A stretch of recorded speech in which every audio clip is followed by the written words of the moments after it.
Hello guys. Sorry I haven't been speaking the past couple of streams.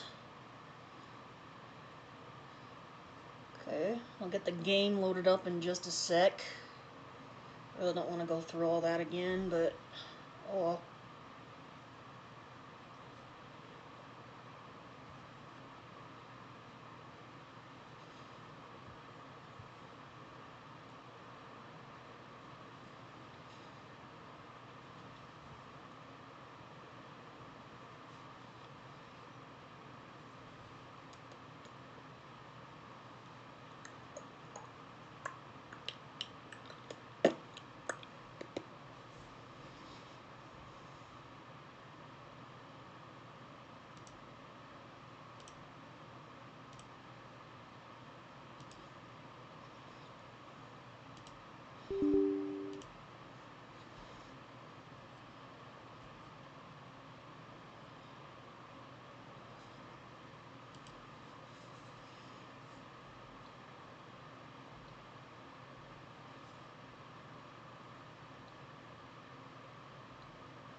Hello, welcome to stream.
Okay, bye.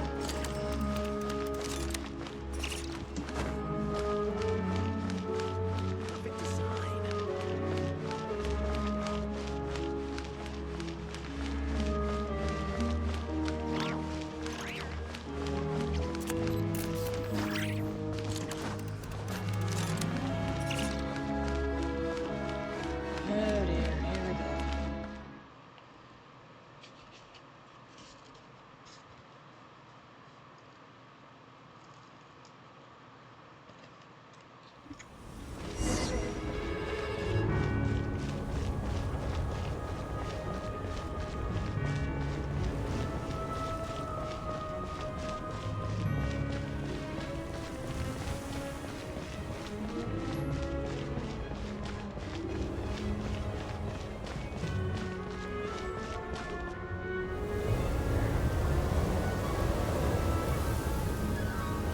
Ooh, it sure is cold today.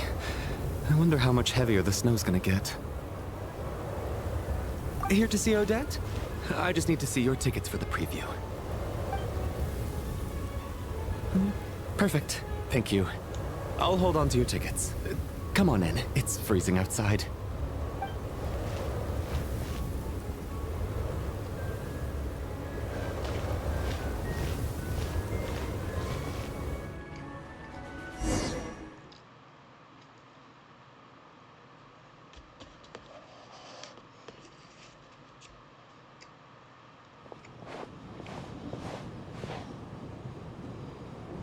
I think I'll leave the Lelic question until after the show's over. Then I'll go find Odette.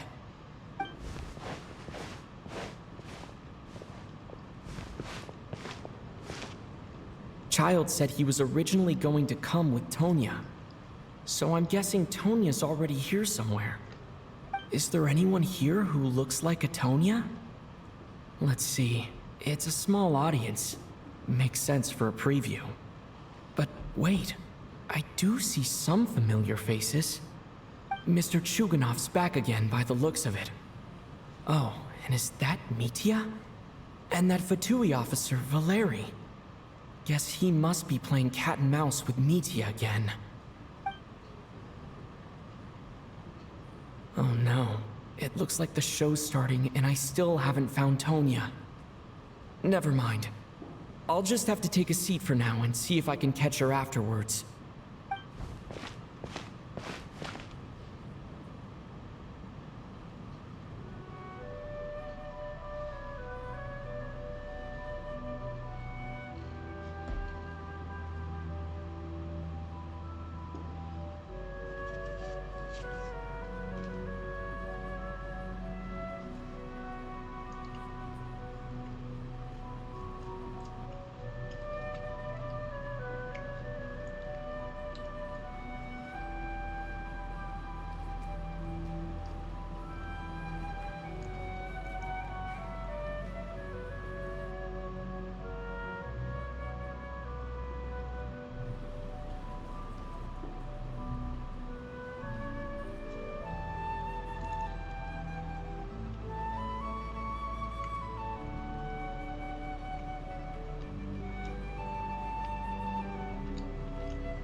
Members of the audience, I'm a staff member here at the theater.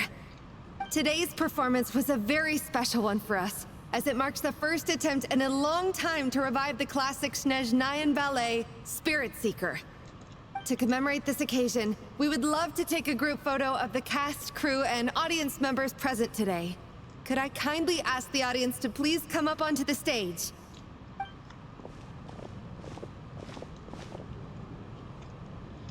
All right, everyone, huddle in a little more. Now, look at the camera. 1, 2, 3.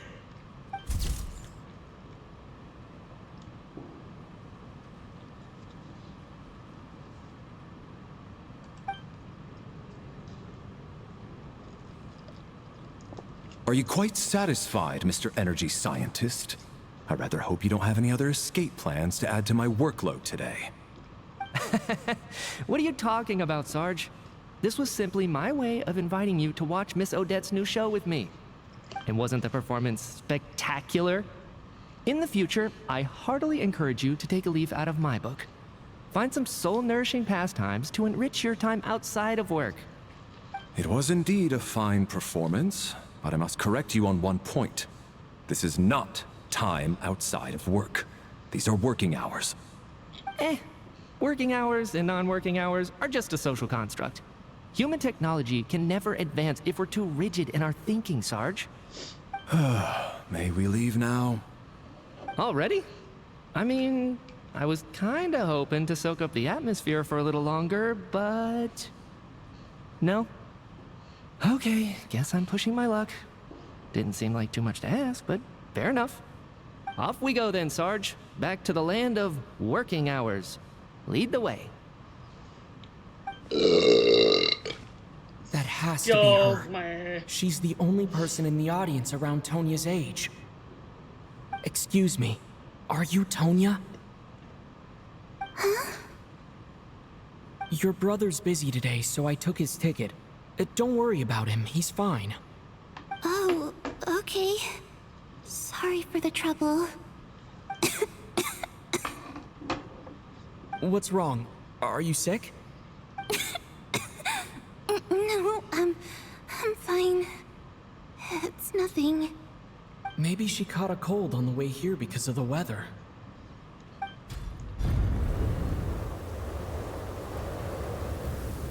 I haven't seen snow like this in a long, long time.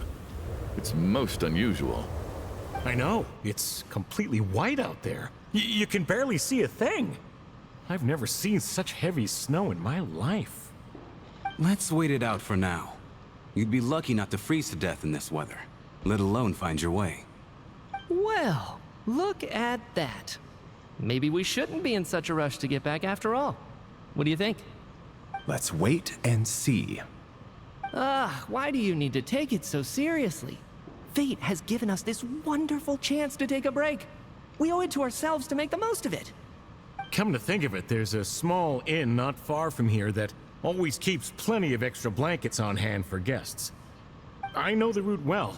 Shall I head over and borrow a few blankets? That way, anyone in a hurry can wrap up warm for the journey back. Just remember to return them next time you're over this way. Sir, there's really no need to go to all that trouble. Sorry about that, guys. Hey, it's no trouble at all. Wait here, I'll be right back. What a kind gentleman. Very good. My wife and daughter are waiting for me at home, so I shall be heading back as soon as I get my blanket. So... Are you expecting us to go back to the Armory Palace wrapped in blankets too? Don't worry about that. I made arrangements in advance. Should I not return to the Armory Palace within 3.5 hours after Operation Showtime begins, an armed squad will be sent to collect us. They will escort us back. You are one of our key military personnel, so any weather-related risks must be eliminated. Operation Showtime? So, wait. Every single time you drag me back to work when I sneak out, it's a whole official operation? I gotta say, you've really turned this into quite a moral dilemma for me. It's snowing pretty hard out there. I think you should stay here for now. You seem a little under the weather. Sure. My brother might come pick me up in a bit anyway. Time to get to work. I should head backstage and find Odette. I need to look her in the eye and ask her about Lelik. Excuse me, are you looking for someone?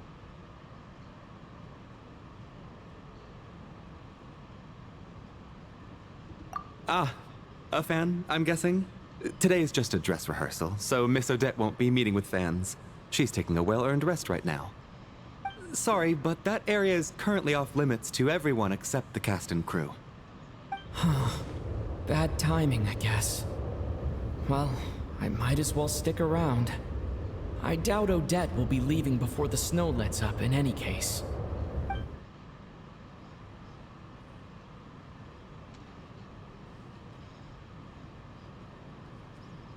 What happened to the gentleman who went to fetch the blankets? How has he still not returned? I was thinking the same thing. It's still snowing very hard. Do you think something might have happened to him? Whatever the reason for his delay, I must say I hate nothing more than people who make empty promises and fail to deliver. Well, I have to treat my employees like that on occasion, but that's different.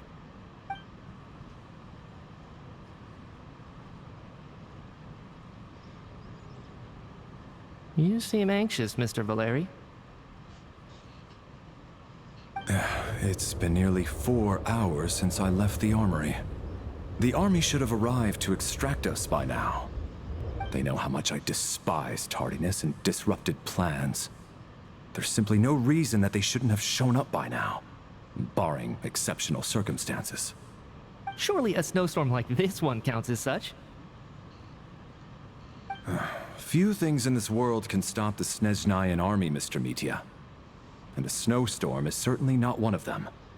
Why don't you go out and take a look? They might be right outside, waiting for your orders before they dare come in. An absurd hypothesis. I have no intention of leaving your side for even a moment until I have escorted you back to the Armory Palace. This doesn't look like an ordinary snowstorm to me. That guy who left earlier, it looked like he just vanished into thin air.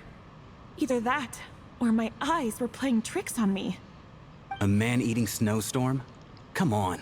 Night hasn't even fallen yet. Spare us the ghost stories.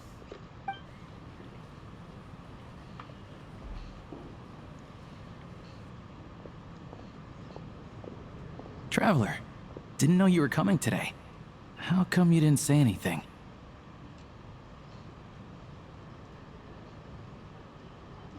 Oh, right. I assumed you were looking for me and Vodyanitsa. Odette's still backstage. Whoa, that's quite a snowstorm out there. I've been working backstage this whole time, so I didn't even notice. No wonder the audience hasn't left yet.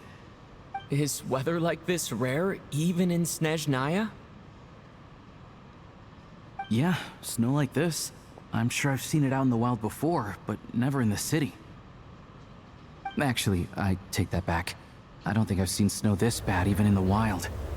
This is something else. It's not normal. If even Alosha thinks snow like this isn't normal, could it have anything to do with that monster people have been talking about? We can't stay cooped up here forever. Someone needs to go out and take a look.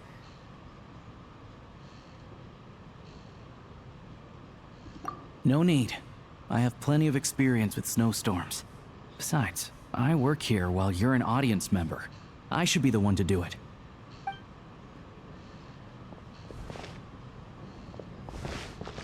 Everyone by the door. Careful not to let the snow soak into your shoes. In a snowstorm, you gotta look after your toes above all else. Heading out, my man? Be careful. I've been told the snowstorm eats people alive. Thanks for the advice. I am planning to be careful. I just want to take a quick look at the situation out there.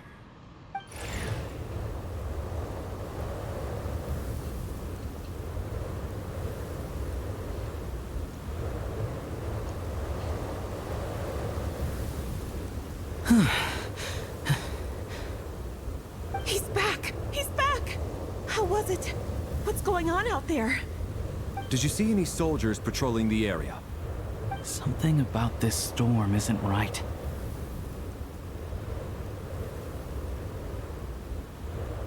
There's no one out there.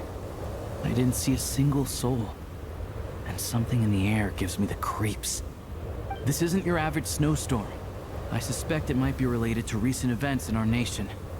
I strongly advise everyone to stay here until the snow dies down. Are you serious?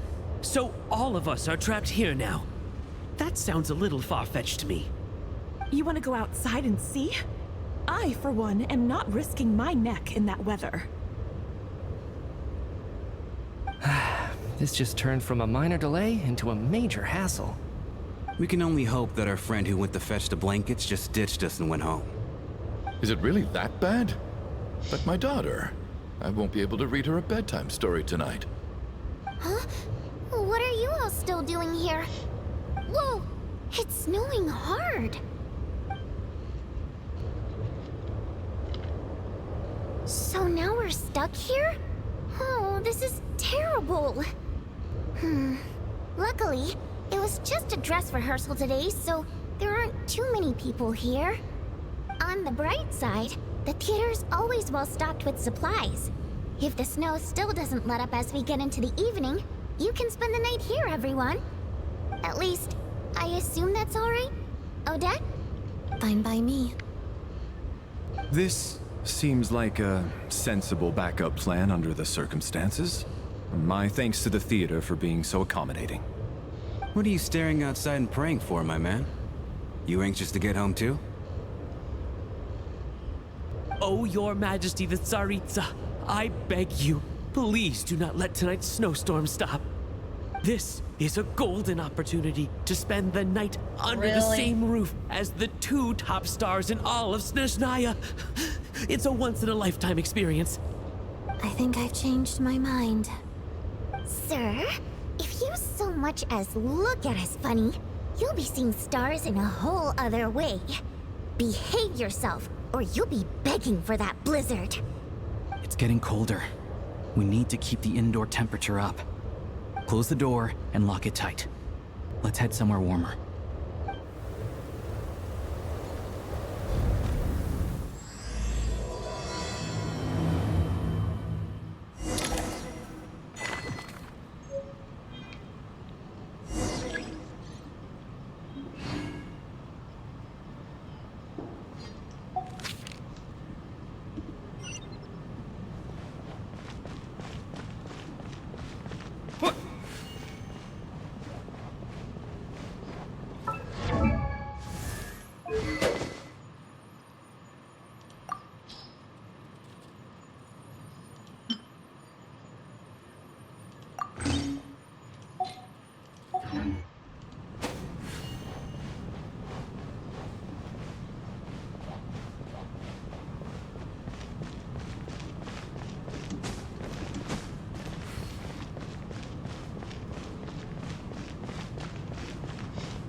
And then there's the aristocrats. Easiest of all to deal with. You don't need to use any force whatsoever. All you have to do is show them the rope you plan to tie them up with. Do you know why? I don't. Do tell. Because nothing horrifies them more than the thought of a cheap, coarse rope leaving creases on their precious million more coat. They'll do whatever you ask to avoid that fate. Unexpected, but funny nonetheless. Tell me another one. Well, look at that. I got myself a new listener. Hey there. Let me introduce myself. The name's Shram, and I'm a mercenary. The kind that gets paid to do odd jobs for rich folks. And I am Chuganov, an entrepreneur. If my name is unfamiliar to you, you will no doubt have heard of my factory, the renowned Iskra manufacturing plant.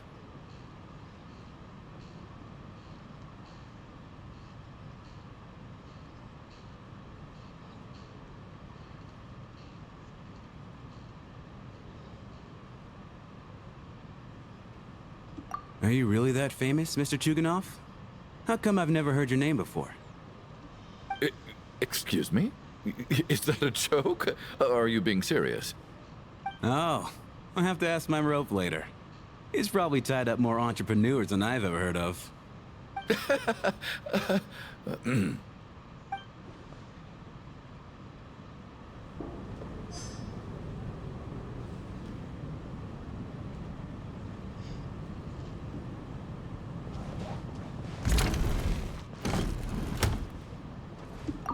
How are you feeling, Tonya? I'm fine. Sorry to worry you. I'm used to it by this point. I take medicine for it. My brother usually helps to get it ready for me. Child must take great care of his sister. He's never mentioned Tonya's illness, though. You know, I actually find this whole thing kind of exciting. Stuck in a strange place thanks to a snowstorm. Having to spend the night with a bunch of interesting characters. It's Pretty cool, don't you think?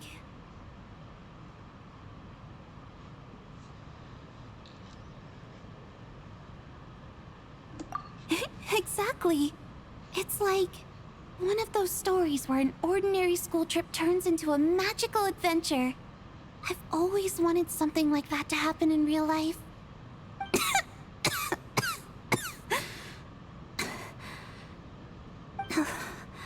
I'm fine, really. Just got a little overexcited. Look after yourself. Otherwise, your brother will come after me.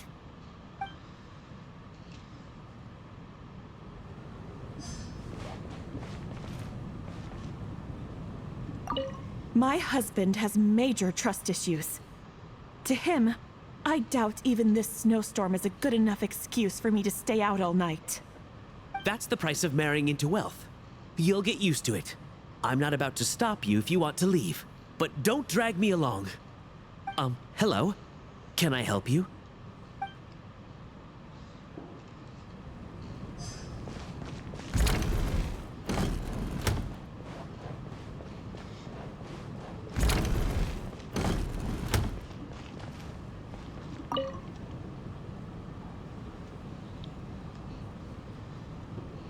I don't think it's ever been this lively backstage before. I didn't know you were coming today. Hey, have you seen Chuganov? I heard he was coming today. Have you spoken to him at all? I'm with you. This could be just the chance we need. Yeah, I gotta figure out a way to coax some more intel out of him. I want to know why he suddenly changed his stance on Project Stuja. What exactly happened before the most recent Vetcha vote? For the Rokad, or just out of personal interest? Shh! There are other people around. Don't say the R word.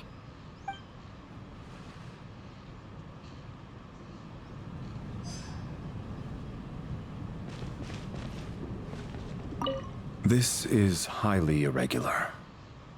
A delay of over an hour during an operation like this theoretically warrants a Harbinger-level response. I wonder what the issue is. The storm, or something else. Sarge, the day you learn to let go and just enjoy moments like this is the day you'll finally understand the meaning of life. Ah, why, hello, sir. I believe you were the one sitting at a nearby table back at Podvorye Restaurant. Any friend of the theater's star performers is a friend of mine. It's a pleasure to meet you. I'm Mitya from the Energy Commission. Greetings. Major Valeri, head of the Special Assignments Battalion. Armory Palace Royal Grenadier Guards, 1st Regiment. I am here to ensure Mr. Mitya's personal safety. Please let me know if I can be of any assistance.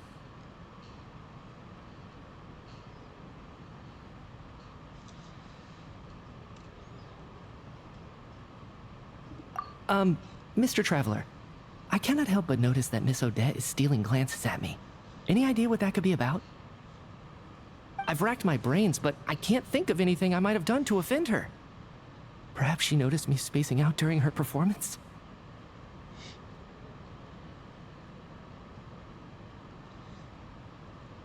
So, Mr. Mitya, is your work related to Project Stuja?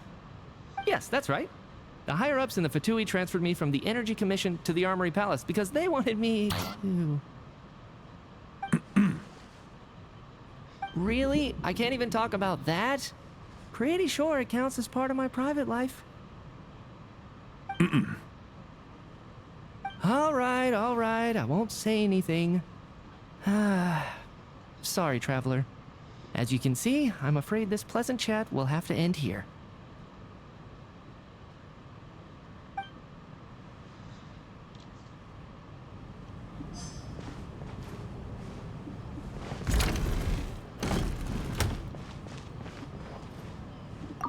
I have to say, even though today was a rehearsal and there were some hiccups along the way, Miss Odette's performance was one of the best I've ever seen, even compared to an actual show. I couldn't agree more, especially considering the weight of the subject matter. Hello, welcome to It stream. takes a truly seasoned professional to do justice to a theme like love and regret. Do you think we were coming on too strong? Odette's ignoring us again. What about you? What did you think of today's performance?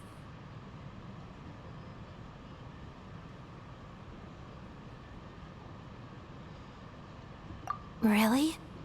That means it wasn't captivating enough to draw you in. I'll work harder to win you over next time.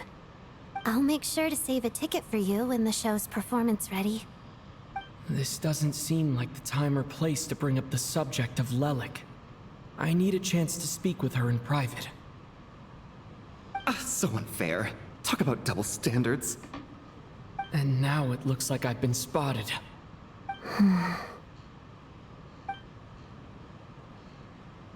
You know Mitya too? No, I don't. I just have a feeling that he might be dangerous.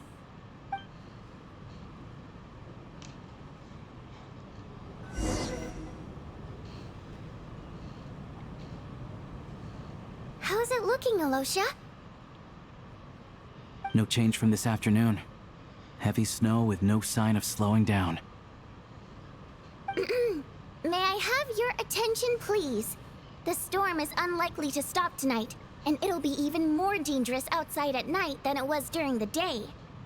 We at the theater owe everyone here a duty of care. Therefore, we strongly suggest that you stay on site overnight and avoid going outside unless absolutely necessary. In a few short moments, we'll give you a tour of the theater's various quarters. You can choose to sleep in the VIP room, the office, or backstage. Or on the stage if you'd prefer. We won't mind. I'll pass on sleeping on the stage. What if the snow is stopped by tomorrow morning? The early birds in the audience might think we're part of some experimental new show. A drama about sleeping? That could be fun. Maybe we could come up with a title for the production.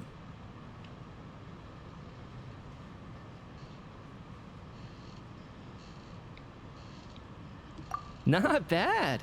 Clear selling point, at least. Could be a big hit. Anyone who doesn't wish to sleep on the stage, please follow me. I'll show you to the rooms.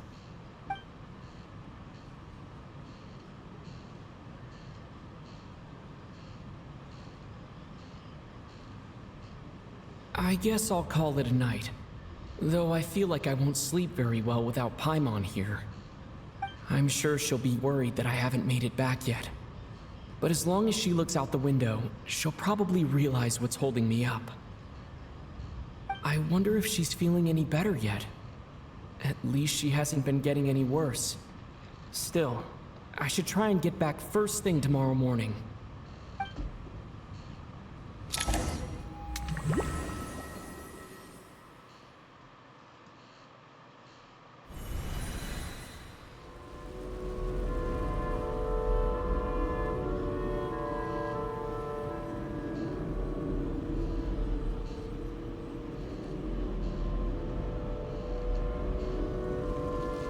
Ah, finally.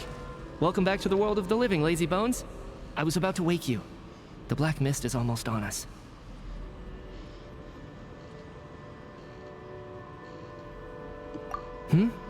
Still waking up, huh? You know, the black mist. It's been chasing us from below ever since we were born. You're just dozy. There's no way you've forgotten. Come on, let's keep heading up. Onwards and upwards is the only way to survive. Don't listen to a word those black mist cultists say. Here we go again. The endless march toward survival. What's going on? That black mist down there is creeping me out. And it's rising. Guess I should head upwards and get away from it. The black mist cultists believe that being swallowed by the black mist leads to everlasting peace. But if you ask me, they're just lying to themselves. We're the only heretics left. The only ones who refuse to give in. We have to keep going. But how do you actually know that they're wrong? Dangerous question there, Torgoff. The moment your faith wavers, you start a chain reaction that ends in the collapse of your will. Put the question out of your mind. Stay strong and believe that the black mist means certain death. Okay, but it's not my mind that's the problem. My body's about to give up on me. It's already starting to falter.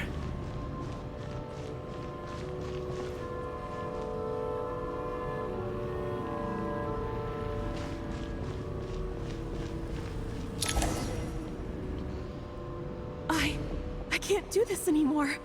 I've had enough of being forever on the run. What's the point of it all? All this will pass eventually, I promise. Keep fighting. It will be worth it. You accuse the Black Mist cultists of being liars. But you're lying too. There is no end to this path. It keeps going up forever. There was never any hope to begin with. The cult of the Black Mist has poisoned your mind, Sobolova. Are you thinking of giving up as well? I am.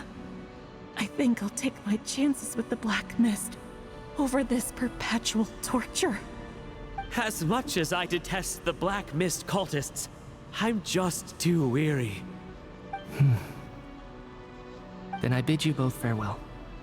Let me put my personal opinions aside for a moment and say, I hope that you both find peace within the Black Mist.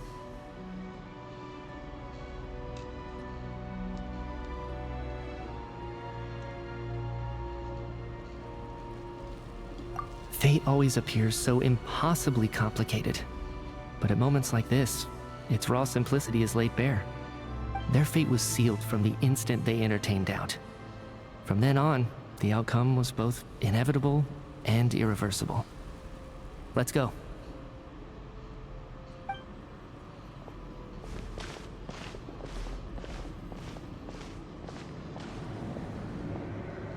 Torgov and Sobolova are gone. I never thought the day would come when even they would be swallowed by the Black Mist. It's just you and me now.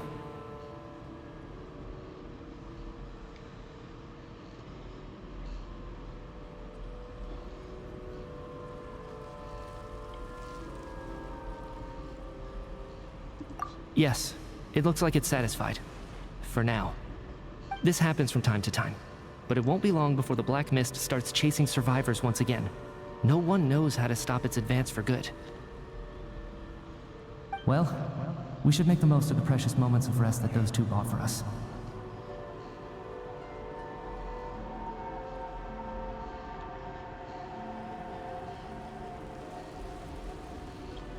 Huh? Are you really that sleepy, traveler?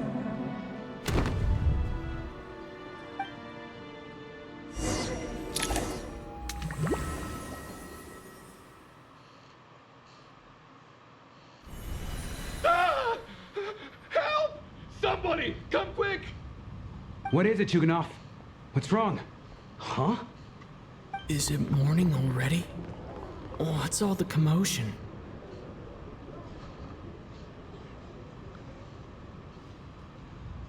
Sounds like it's coming from next door. I should check and see what's going on.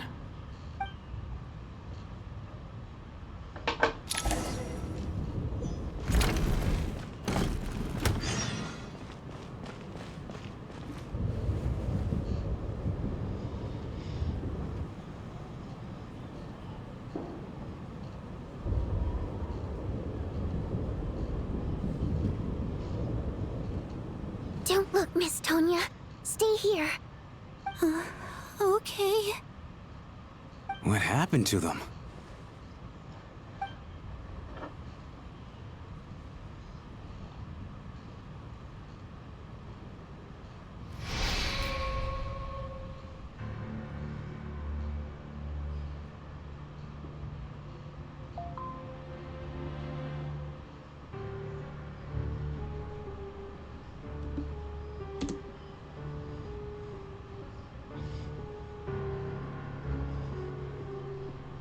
These two people have passed away. And the strange thing is that somehow, I knew this was going to happen. I knew that they would be the ones to die. Have I seen this moment before? Or did I have some kind of premonition? I can't remember what it was. Let me take a look.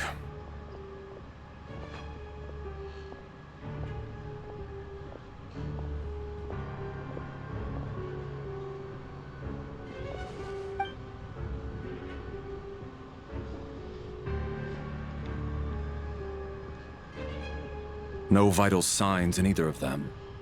They're dead. The cause of death, however, remains unclear. No wounds on the bodies, no signs of a struggle, and no skin discoloration caused by the buildup of toxins. But just last night, they were chatting and joking away. This is so sudden. Could they have had pre-existing medical conditions? Even then, the odds of them both dying of sudden complications on the same night are extremely low. It's hard to believe that they died of natural causes, nor does this appear to be a suicide.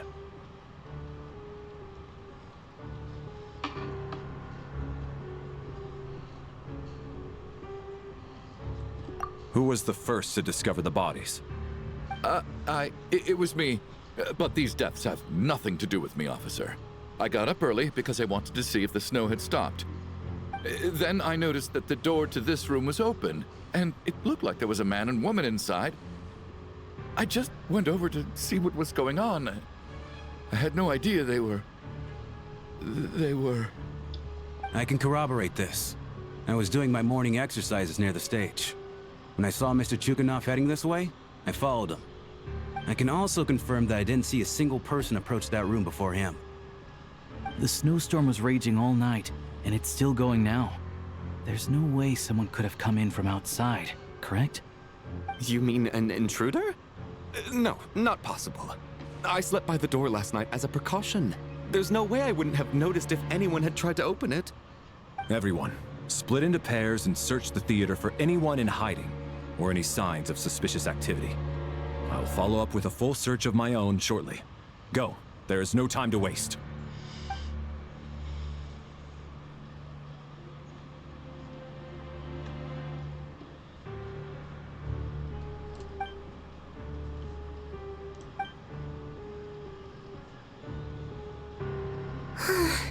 Nothing on your end either? Backstage is clear.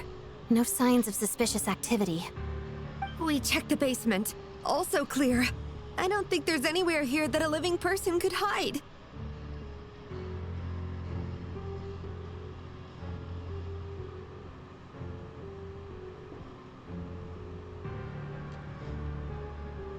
Are we certain that the theater doesn't have a back door? Or any tunnel or passageway wide enough for a person to fit through? No, there's nothing like that. If people were sneaking in through some secret tunnel to avoid buying a ticket, we'd have sealed it off ages ago.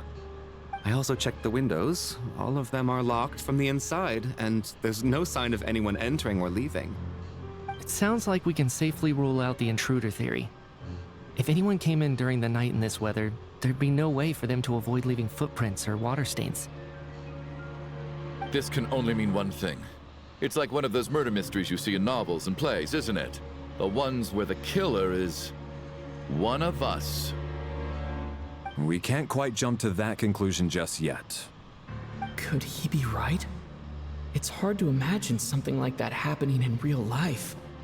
Set in a theater during a snowstorm, a murder takes place, and the killer is among us. It's such a classic trope that it seems unbelievable.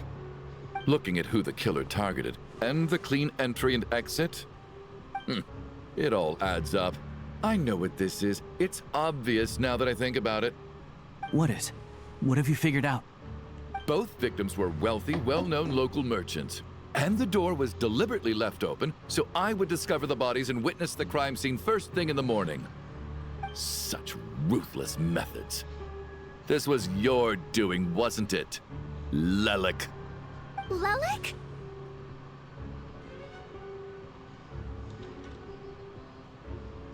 You mean Lelik is among us? And he's the killer? Lelik. I know this code name. Member of the Rokot, anti-Project Stuja. Always works alone. I've read the case files at the Armory Palace. Walk me through your reasoning, Mr. Chuganov. What do you know about Lelik?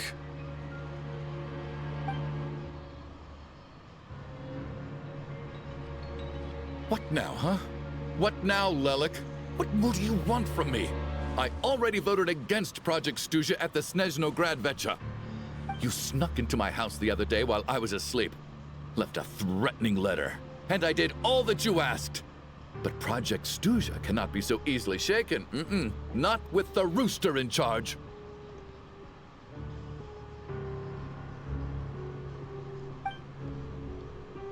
So, he really was threatened by Lelek. That makes sense. And now you're resorting to murder to threaten me. Isn't that right? I knew it. The Rokot despises the rich. The lives of the wealthy are but refuse in your eyes.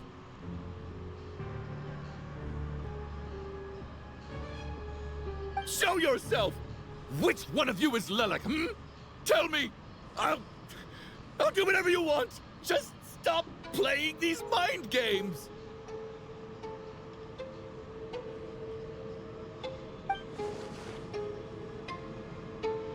Was this really Lelek's doing? Would Odette really do something like this? If Odette really is Lelek, this seems out of character. But then again, how well do I really know her? I'm probably the only one here with a compelling theory about Lelek's true identity. But if I reveal it now, I'll be putting Odette in the line of fire. What should I do? I don't think it's likely that Lelek killed anyone. At least from the stories I've heard, he's never killed anyone before.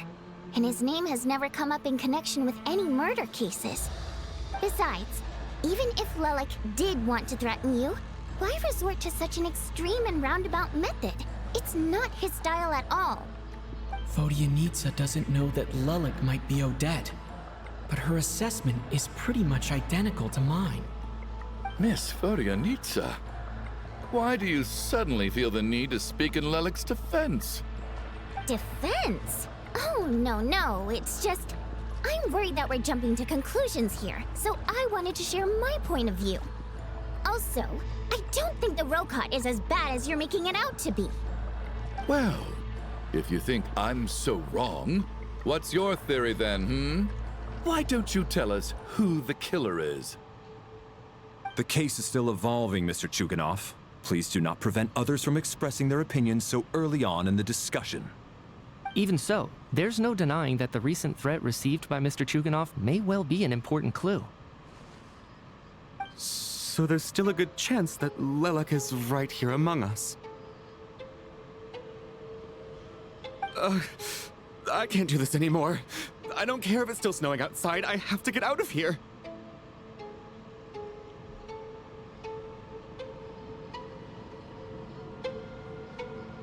Whoa, take a beat. We all know it's far too dangerous out there. Even the soldiers couldn't get to us. Go out that door, and you might not live to tell the tale. And whoever this Lelek is, they're surely not going to murder anyone in broad daylight. Be sensible, my man. You're safer inside. As much as I regret having to say this, I'd like everyone to cooperate and refrain from exiting the premises until further notice. Because as things stand, every one of us is now a suspect. Unless anyone has further information to share, let's adjourn for now. Feel free to keep searching for clues, but make sure you don't go off alone.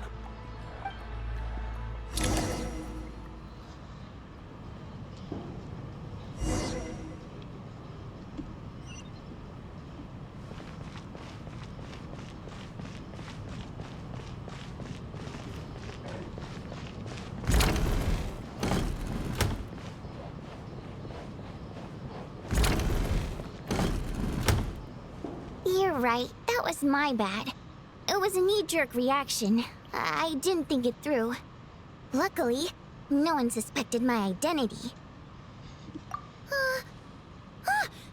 Oh, phew. It's just you. I thought someone was eavesdropping.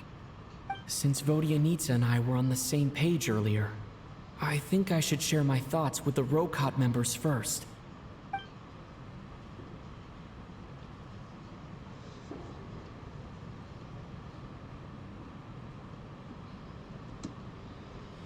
Whoa. Are you serious? I don't know if this counts as gossip, but it's definitely on track to be the juiciest this whole year. Odette? Really? Odette? Oh God, how dumb does this make me look? Lilac has been right under my nose this whole time, and I didn't notice a thing. Actually, it's exactly what you'd expect. Sometimes, hiding in plain sight is the best strategy. And now that you mention it, the more I think about it, the more sense it seems to make. It all adds up. What are we up to now? 1, 2, 3, 4... Odette's identities. She's my coworker, specifically a ballerina, and also a Fatous, a member of the Rogot. Now, Lilac. It must be so exhausting. I just want to give her a hug.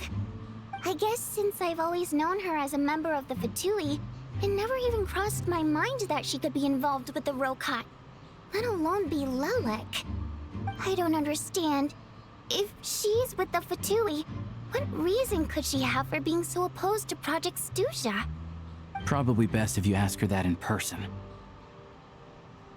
Well, since you waited until now to bring this up instead of announcing it to everyone earlier, does that mean we're all on the same page here?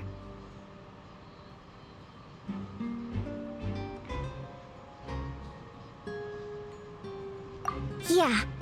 Lilac may not follow orders from the Rogot leadership, but as far as I'm concerned, she's never crossed the line. If anything, her actions benefit the poor. We need to confront her face to face. Do you think she'd really admit to being Lilac? I don't know. We'll have to see how it goes. For now, we'll work on the assumption that she didn't kill anyone, and see how much she's willing to tell us.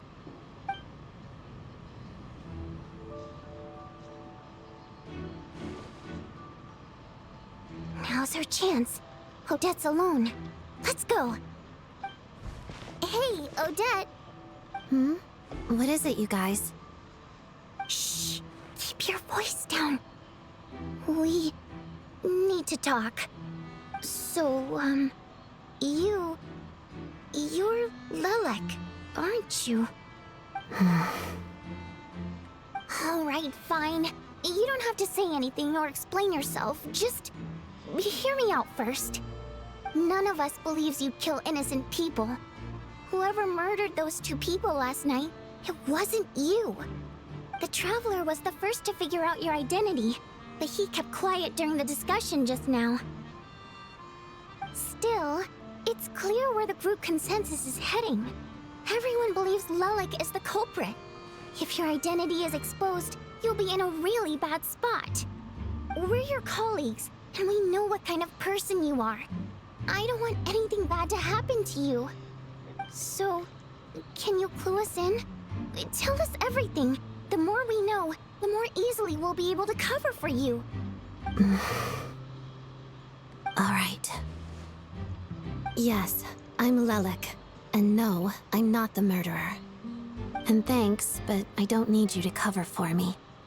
Actually, I'm planning to reveal my identity. Huh? You're gonna reveal that you're Lilac? Here? That's right. I'll admit I was surprised at first when Chuganov guessed that I was here. It was just a lucky guess, but it caught me off guard. But after taking some time to assess the situation and confirm where everyone stands, I don't believe I have anything to worry about. Are you sure you don't need a second opinion? Given the circumstances... Mr. Valeri! What?!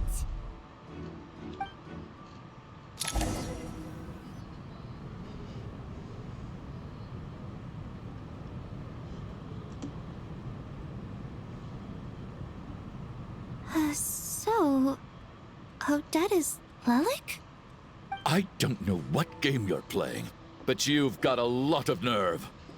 It's just one identity. So what if it's exposed? I can disappear and adopt a new identity anytime I please. I made my peace with this when I chose to become Lilac. But more importantly, I promise I am not the murderer, which means that someone else is. So, if anyone still insists that I did this, you'd best produce the evidence now.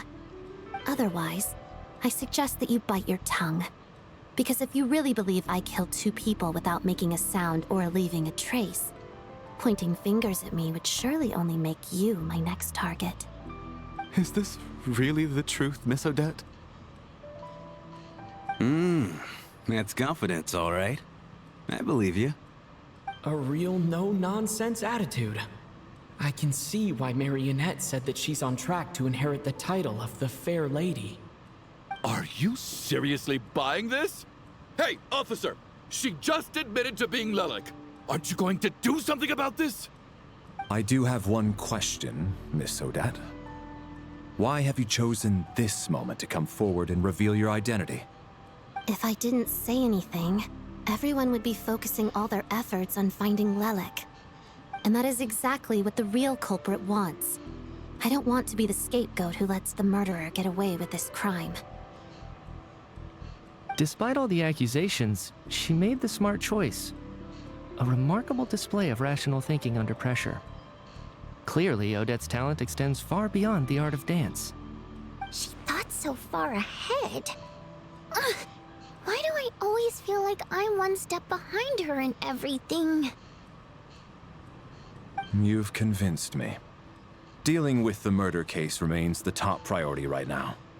Let's put the name Lelik and all related incidents aside until further notice. Nevertheless, the group still considers you the prime suspect. I assume you have no quarrel with that, Miss Odette? I understand. You're welcome to keep an eye on me around the clock. I have no objections. Mr. Chuganov? For my wife and daughter's sake, I'll let you off the hook for now. But don't think you're forgiven for breaking into my house and threatening me. Just wait till we get out of here, Lelik. We'll settle the score then.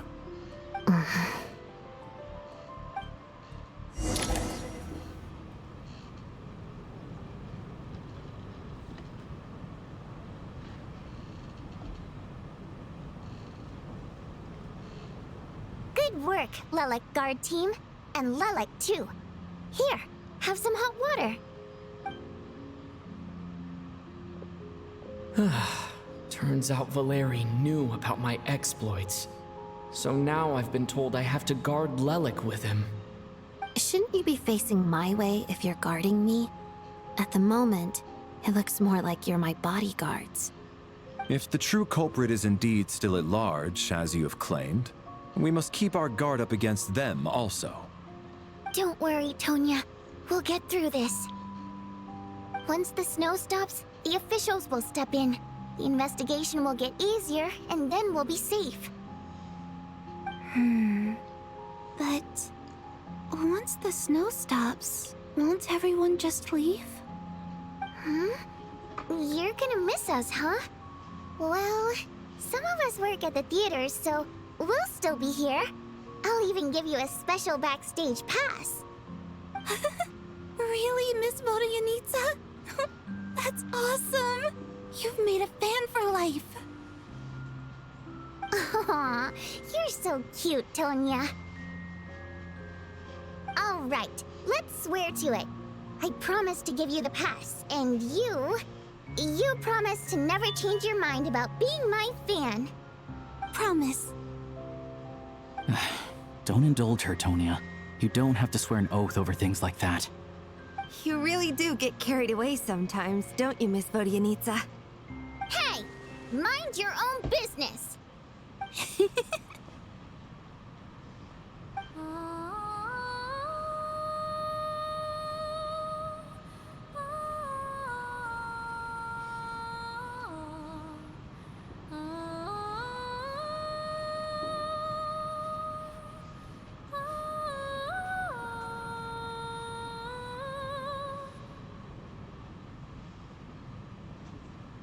Don't be nervous, Miss Wateramp. Everyone's here. There's nothing to be afraid of. Excuse me? Do I look nervous?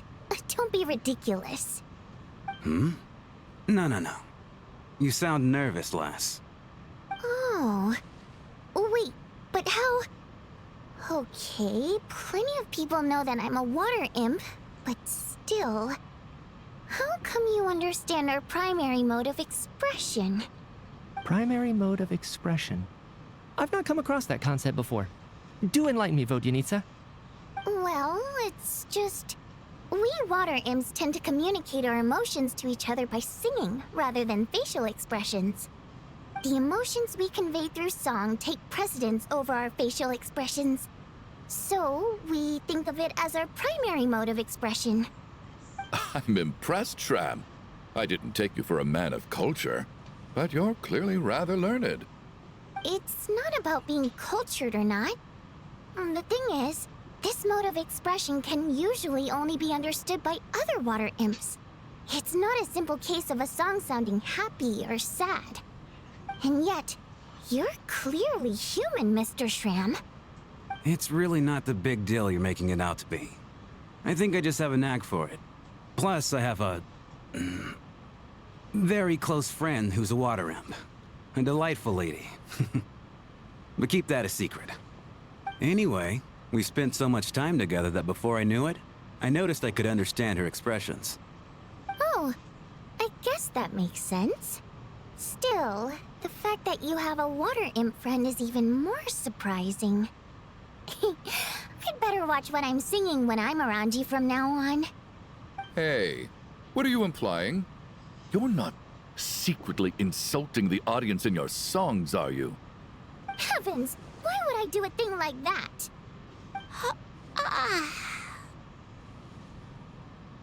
It's getting late. We should discuss our sleeping arrangements for tonight. To guard against the killer, someone needs to keep watch. I suggest that we don't sleep in separate quarters tonight. It will be safer if we all stay together. As long as someone keeps an eye on Lelik, I'm quite sure we won't have any trouble. Are you saying that you wish to bet your life on Miss Odette being the killer? Nonsense. Of course not. Then I propose the following arrangement for tonight. The Traveler, Odette, and I will form the Night Watch.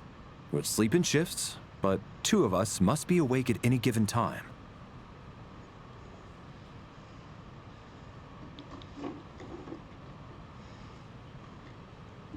An excellent idea. This allows us to handle the night watch while also keeping an eye on Lelik. Meanwhile, the rule of taking shifts in pairs resolves the other issue. Namely that we can't necessarily trust the Traveler or Valeri either. I expect that plan took you quite some time to come up with, didn't it? Actually, our field combat manual outlines a similar approach. Although the scenario there involves guarding prisoners overnight during field operations. That being said, I must clarify that I harbor no disrespect towards you personally, Miss Odette. In fact, Lelik's numerous covert operations make fine textbook examples for military agents. I care less about respect and more about the fact that you just robbed me of 2/3 of my sleep tonight. I'm calling dibs on being the first to rest. Good night.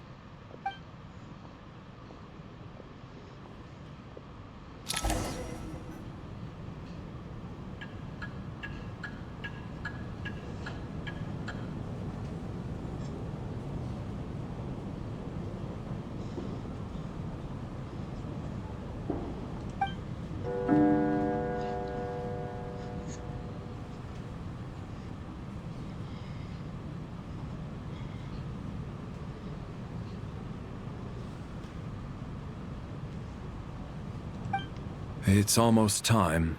We should wake Odette. How are you faring?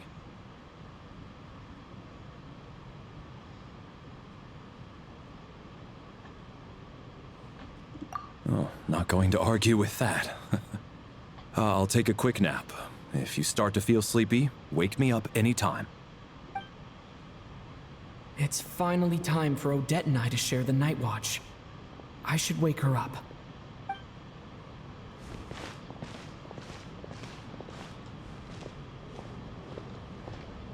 I came here to get information from her in the first place. Maybe I should think about what questions I want to ask before she wakes up. How long are you gonna keep staring at me? Couldn't sleep. My mind's been running haywire. Plus, there's something I've been meaning to talk to you about. I had a hunch that you wanted a conversation, too. Let's take this chance to clear the air, shall we?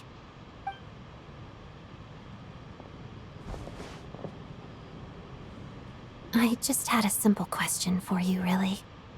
It's, Rosaline. In her final moments, did she have any last words or anything?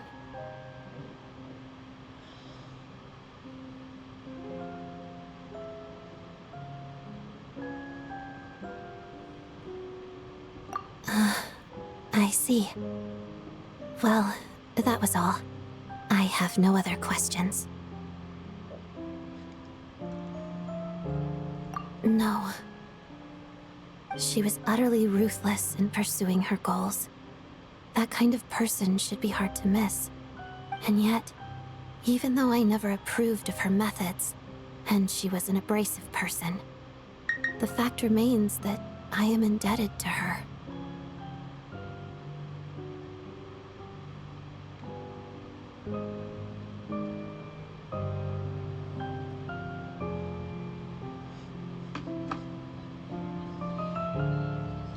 Oh, she told you. I guess that makes sense. I think she and Rosaline were on pretty good terms.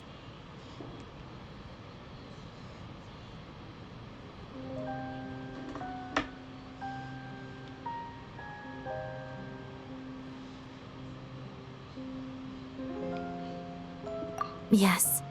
Rosaline wasn't the kind to gossip about this sort of thing. Not that it's any huge secret to me, though. When I was a child, I had to join the Fatui for the sake of my mother and me. I trained under Rosaline.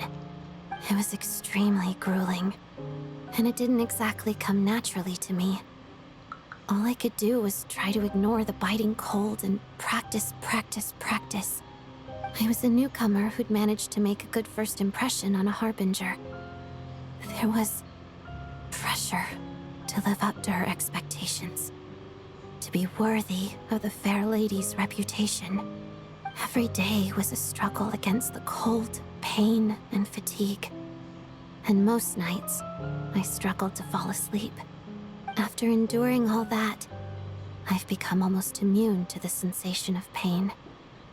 I suppose that was the cost of survival. Surely, any child who had to experience that would grow to hate her lot in life, don't you think?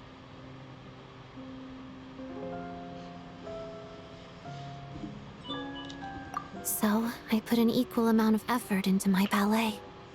Because in my young mind, that was the only way to defy my fate. It was my way of telling her, the Fatui's demands and your expectations of me are not what I wish for. One day, I will leave. I think she probably blamed my poor performance in training on my passion for ballet. She knew my heart wasn't in it. One time, when I was secretly practicing a dance at night, she suddenly showed up. I knew she was there to catch me red-handed. I told her, "You don't deserve to watch the dance I learned from my mother." She looked stunned. I guess she was surprised that I lashed out first, before she had the chance. But strangely enough, on that occasion, she wasn't fierce with me like she was during training. Instead, she fell silent for a moment, and then left. After that, she never interfered with my dancing or asked me how it was going. She never came to watch me dance again either. Not even once.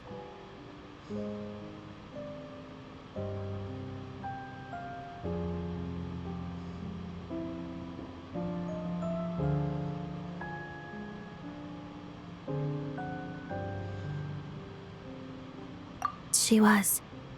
But even now, whenever I take out this core Ignis, I can't help but think of that night. Of the look on her face.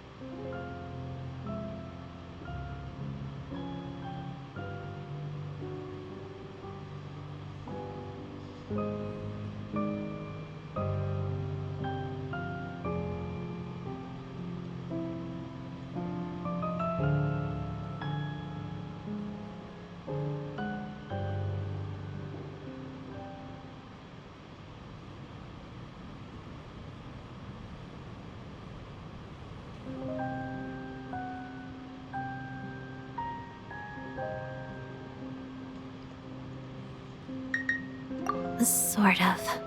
Although gift might be too kind a term. This is her flame sealed within ice.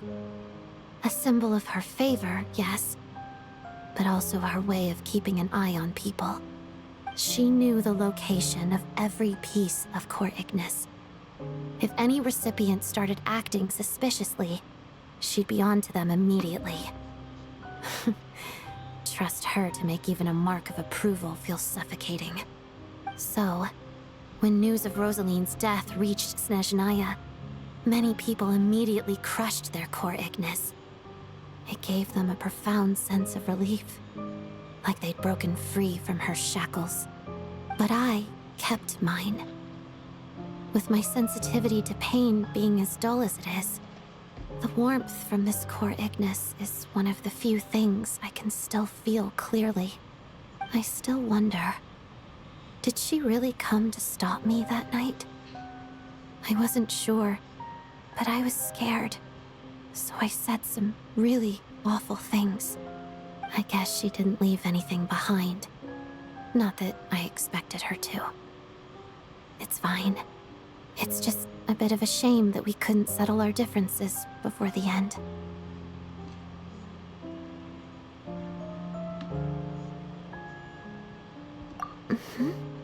She did. Are you sure she was talking about this event?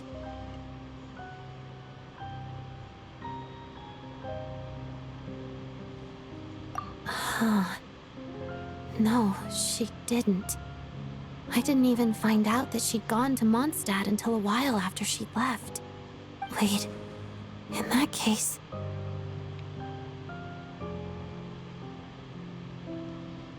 Okay, I will. Thanks for letting me know. There's something I'm trying to figure out. I'm beginning to suspect that Paimon's mystery illness is being caused by the energy research behind Project Stuja. Paimon's very important to me, so I have to get to the bottom of this. I figured that since you're Lelik, you might know something about all this. The ultimate goal of this energy experiment is to create a weapon for the final battle. The weapon's construction was completed in Nodkrai. Now, all that remains is to arm it with a sufficiently powerful energy.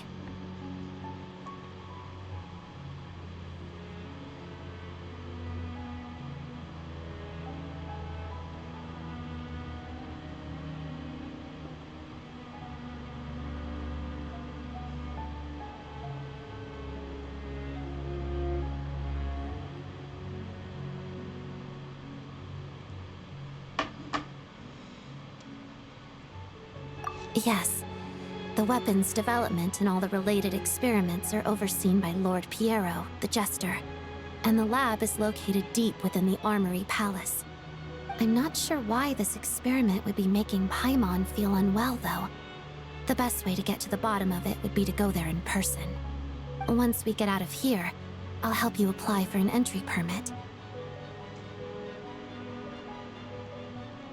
And I'm hardly the organization's proudest member, as you know. You answered my question about Rosaline. I want to do you a favor in return. It's that simple.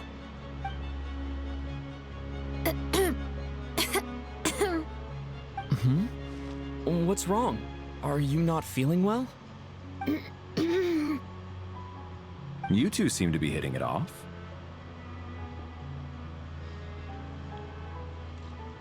I thought you were sleeping. Of course I was. In the military, one learns to fall asleep quickly, even in the most inhospitable environments. It's vital to staying alert and energized. Why? Is something wrong?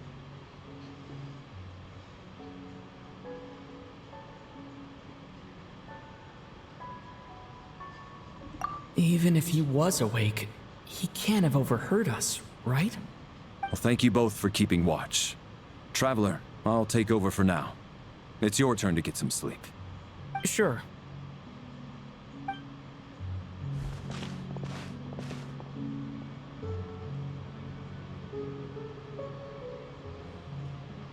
This is our second night here, but at least I've found out a little more about Paimon's condition. I hope she's been sleeping well the past couple of days. Why do I feel like I'm being watched?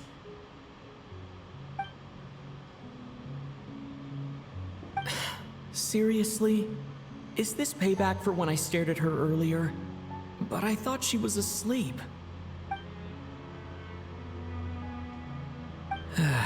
Never mind. I'd better try and get some sleep myself.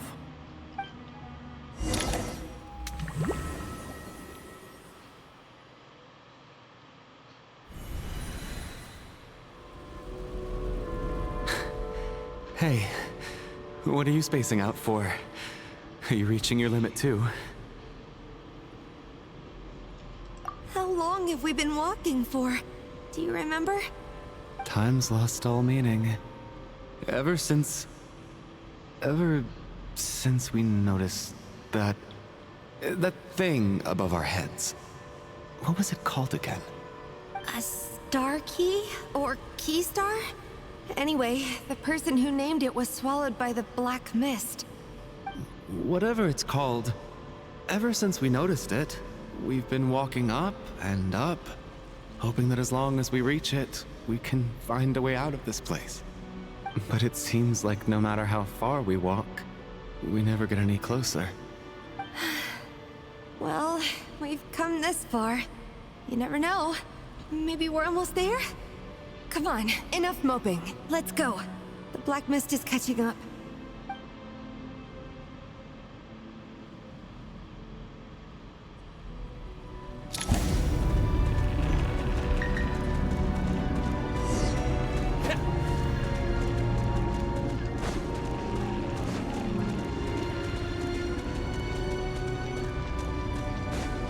We got ourselves a straggler.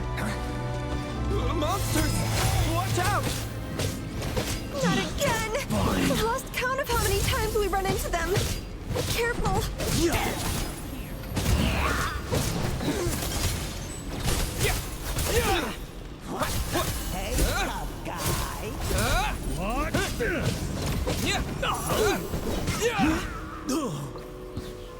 Hey, tough guy. What? Hey, tough guy. What the? Storm! Fighting frog!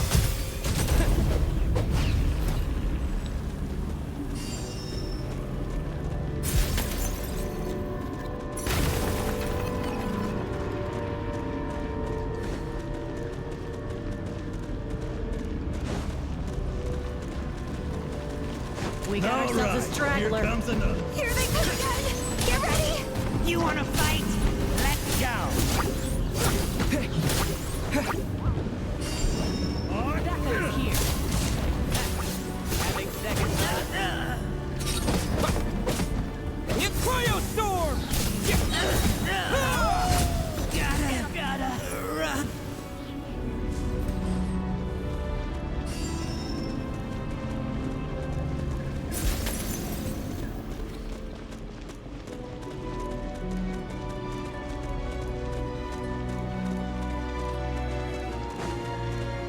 We got ourselves a straggler. Here comes another one. Monsters ahead of us. The black mist behind us. Fine. It feels like there's no escape.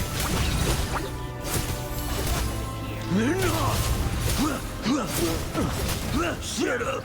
Run faster. Encase! Condense!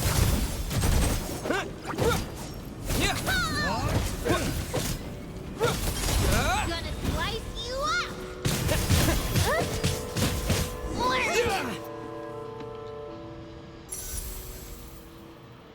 Are you hurt, Coolish? No. I'm fine. It's just... Suddenly I don't want to walk any further. I get you.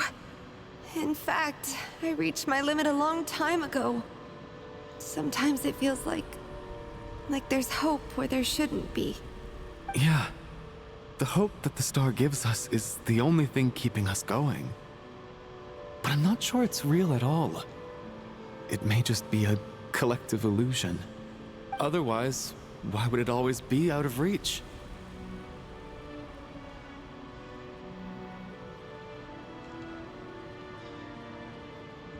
We know you mean well, but you're only saying that to try and encourage us to keep going, aren't you? Thank you, friend. But enough is enough. Please don't give me any more false hope. Hope is poison in this place. You're going to continue, aren't you? I admire that.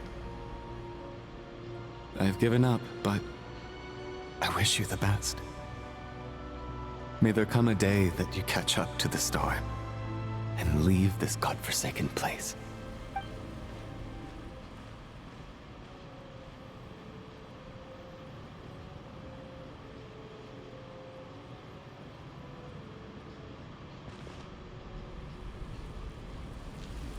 It's not an illusion. We really are getting closer to the star.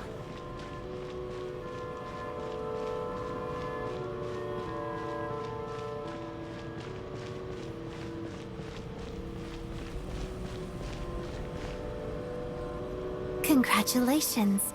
You're the first person to make it here.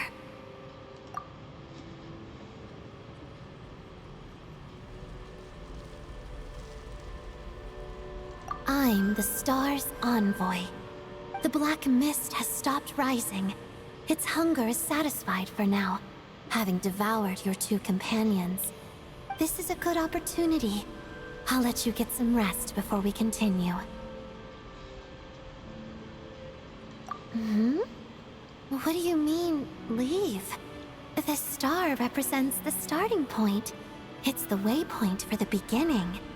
Congratulations on reaching the starting point. Once you are ready, we will head out and walk upwards. I will be right by your side the whole way.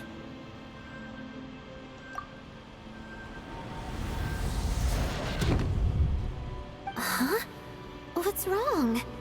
Hey, don't give up before the journey's even begun.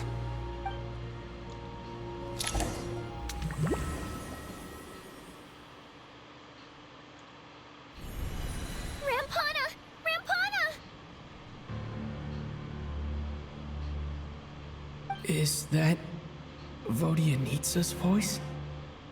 What happened? Coolish, wake up! Please wake up!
The situation is identical to that of the two casualties yesterday.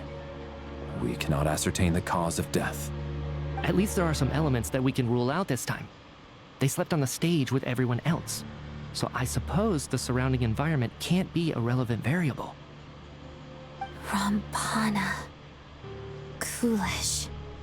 Weren't some of us keeping watch last night? 3 of us, in fact. How could you not notice something was wrong? I'm as confused as you are. Certainly nothing unusual happened on my watch. Likewise, and from what I've observed so far, both Miss Odette and the Traveler can be trusted.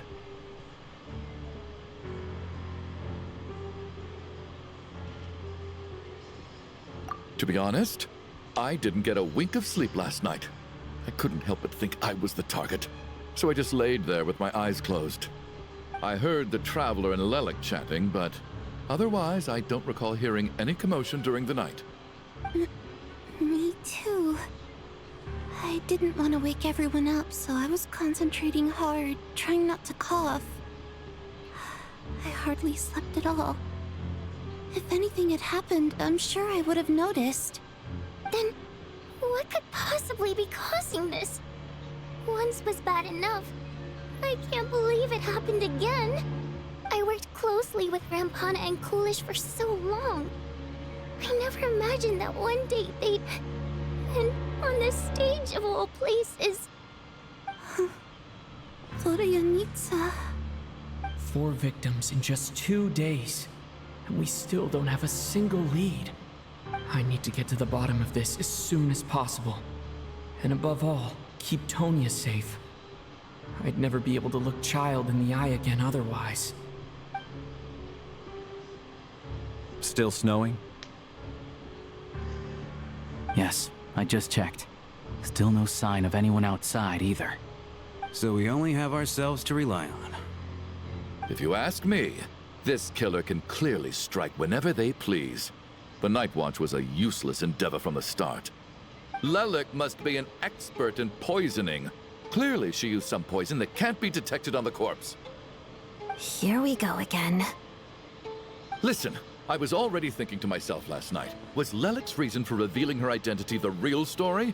Well, now I have my answer. It most certainly was not. She's been playing us for fools. You get off on this, don't you? Revealing your identity, only to carry on with your killing spree? That's a hideous thought. One that only a hideous mind like yours could dream up. How dare you? That's enough. Yesterday, you named Lelik as a suspect because the victims were both wealthy merchants. Lelik might have had a motive then, but today's victims were just ordinary people. Not to mention that they were colleagues of Odette and mine. What reason would she have to murder them? Let me guess. Just to scare you? Who knows? Maybe you don't know her as well as you think. I implore you all to ask yourselves, how many people are there really in this world that have what it takes to kill another person? Not many, I'd wager. Lelik is well known to be a ruthless operator, and now she has revealed her identity. How could it be any more obvious? Everything you've said so far is still just conjecture, which doesn't constitute a concrete lead. You need to back up your claims with some evidence. How can you defend her, officer? What did she say to you while you were on Night Watch? Maybe I shouldn't be so surprised. You military types are always colluding with criminals to target the rich.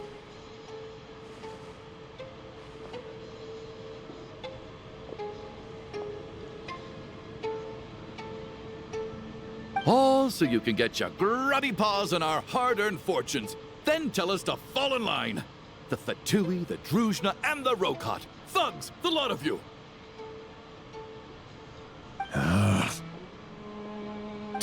Don't you dare!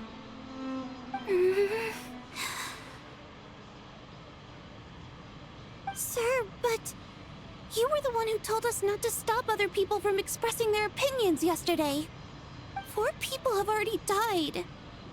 Only yesterday I was chatting with Mr. Coolish. Then we woke up in the morning and he's... Turning against one another is the last thing we should be doing right now. Little girl. Even if Mr. Chuganov is a puffed-up, pig-headed windbag who doesn't have a clue what he's talking about, he's still one of the victims here, isn't he?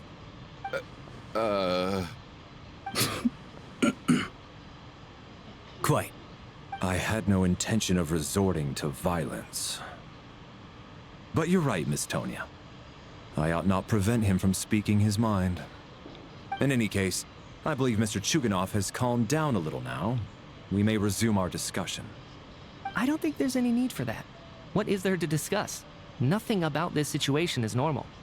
Did you have an idea, Mitya? You're the brainiac here, right? Come on, clue us in. I've been mulling something over. All the leads we have so far concern things from outside the theater. Miss Odette's alter ego, the threats Mr. Chuganov received. But then there's the 2 double murder crime scenes themselves, which have given us absolutely nothing to go on whatsoever.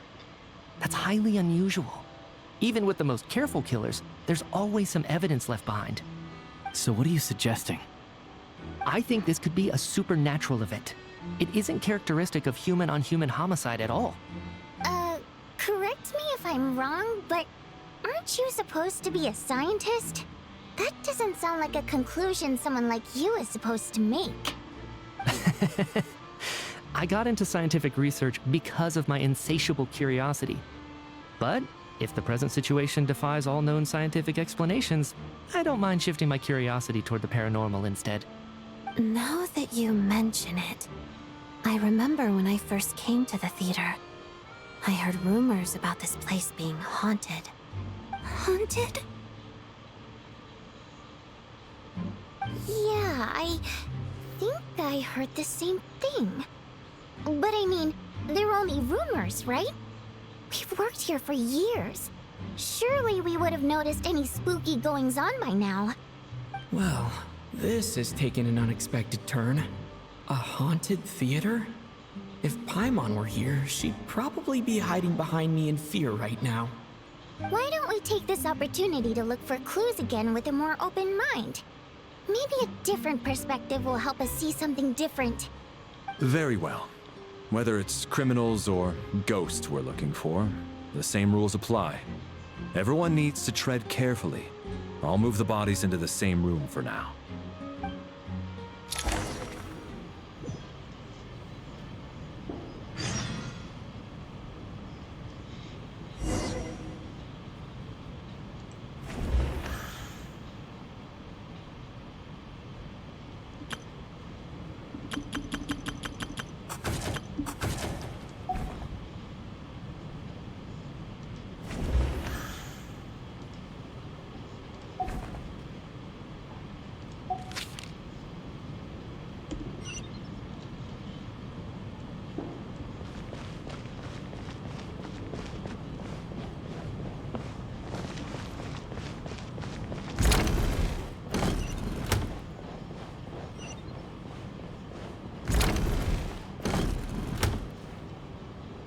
Larry, come take a look at this.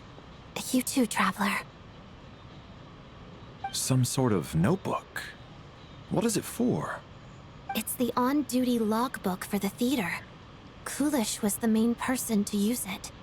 He mostly used it to record any unusual incidents during a show, audience numbers, exit times, and so on.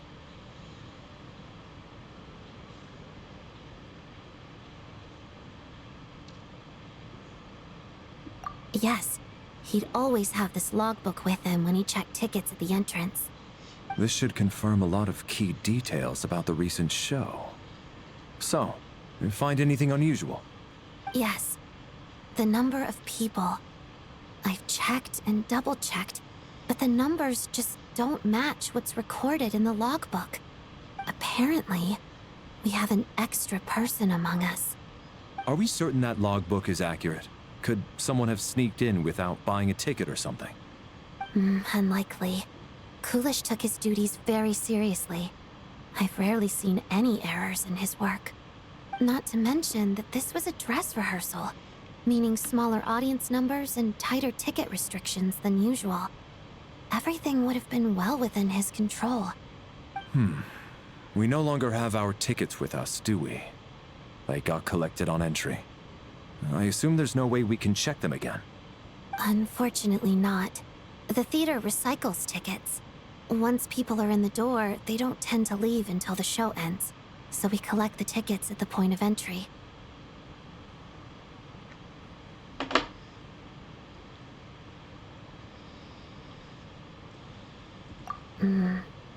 Still, I'm inclined to believe that this discrepancy in the head count is significant somehow. Did an extra person just materialize out of thin air?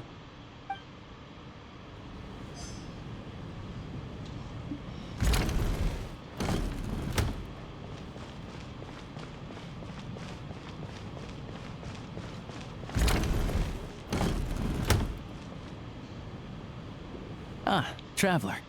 Since you're here, come take a look at this. Alosha found it. We're both curious to hear your perspective.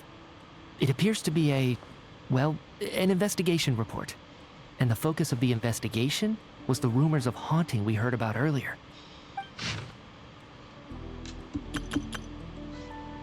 An investigation report, huh? Looks quite old. This person's name looks to be of Sumeru origin to me.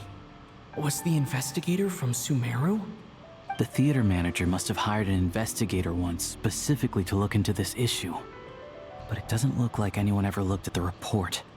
Presumably, the manager wanted to know if the supposed haunting was dangerous while also being fearful of word getting out in case it affected the theater's business. Anyway, the bottom line is, the haunting is actually real after all. It's caused by an obstruction in the ley lines. Is there any chance this is the key to finally making some progress with the murder cases? Ley line problems are pretty unexceptional to me by this point. And while it certainly offers an explanation for the ghosts, it's hard to imagine what connection it could have to these two murder cases. Some of the language that appears at the very end of the report caught my eye. Angel civilization, ley line renovation? My area of research doesn't touch on any of that, so it's completely outside of my wheelhouse. Huh? A piece of paper just fell out from the report. It landed right by your feet.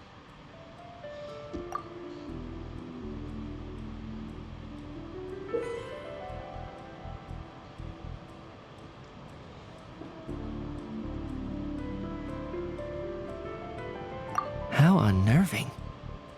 It was tucked inside the report, so it must be a note left by the author. Death is near. Is that supposed to be what's going on here? With us in the theater? But if so, how did the author foresee it? Could he predict the future somehow? Maybe things are more complicated than we thought. No, wait a second. If we take the report and the note at face value, they completely contradict one another. The report definitively concludes that the hauntings in the theater are harmless and cannot affect the real world. But the note seems to be warning of potential danger. The question is, what exactly does the note mean by death?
The various ways we could interpret this keyword lead in completely different directions.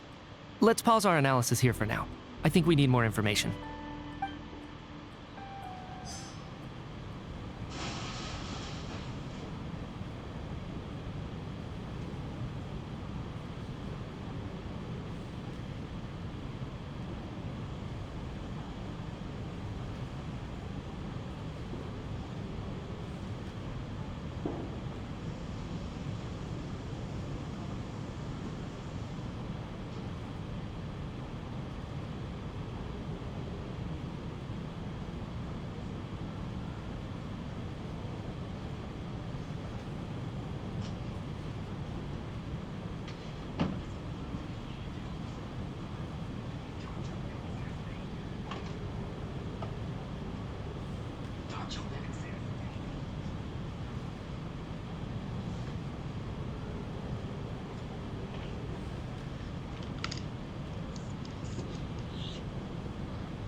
Tonya, did you find anything? Not yet. Still looking. So... Are we supposed to be looking for something paranormal? I think I'd prefer teaming up with you than looking around on my own. This looks like somebody's notebook. Shall we read it together?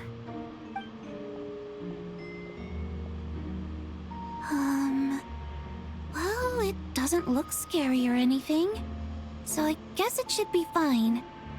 All right, let's read it together.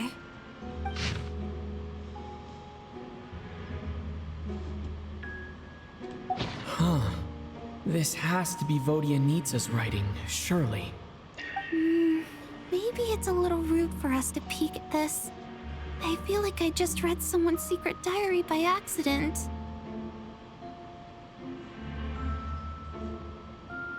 It sounds like she's writing this for her parents, right? I don't understand. Why put this stuff in a notebook instead of mailing it in a letter?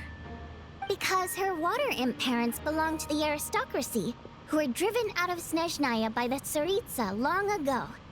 And now they live somewhere new, where the postman can't get to.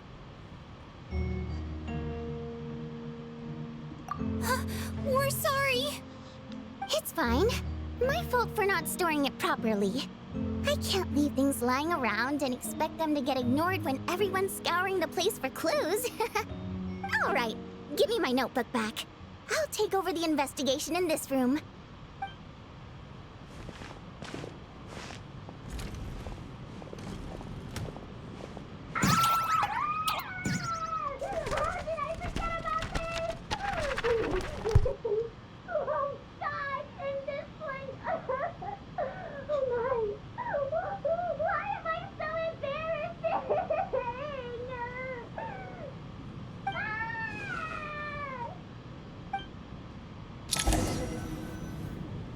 If we take all this together, it's not impossible, is it?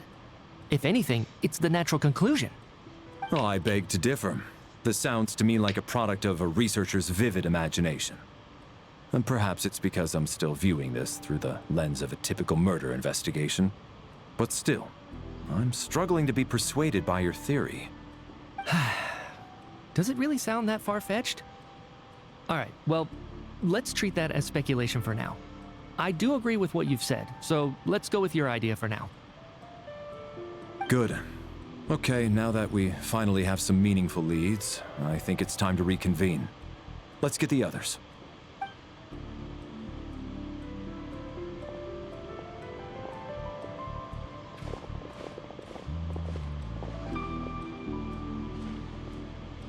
So, that's about everything we've discovered so far. I'll share my theory first. Based on what we've learned from the logbook, I believe the extra person among us is most likely the killer.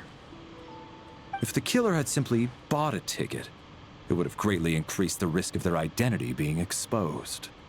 I expect he or she either hid in the theater ahead of time, or found a way to slip past the ticket inspection. They then blended in with the group and waited for an opportunity to strike. What about the note found in the investigation report? Any thoughts on how that fits in? The killer may have simply planted it there as some sort of sick joke. I've seen my fair share of psychopathic killers.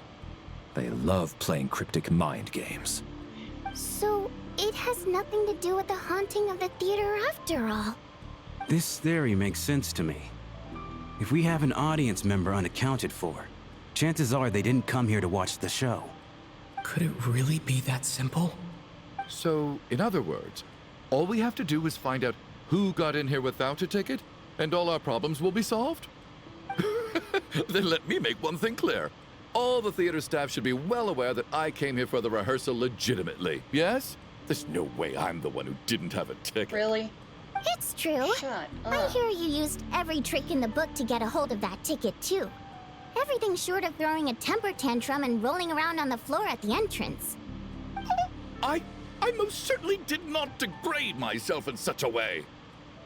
Probably a stupid question, but I might as well ask. Did anyone here get in without having their ticket checked? Guess it was naive of me to expect them to just admit to it. Especially after the unprompted Lelic reveal. Once was already a miracle. Twice would be unfathomable.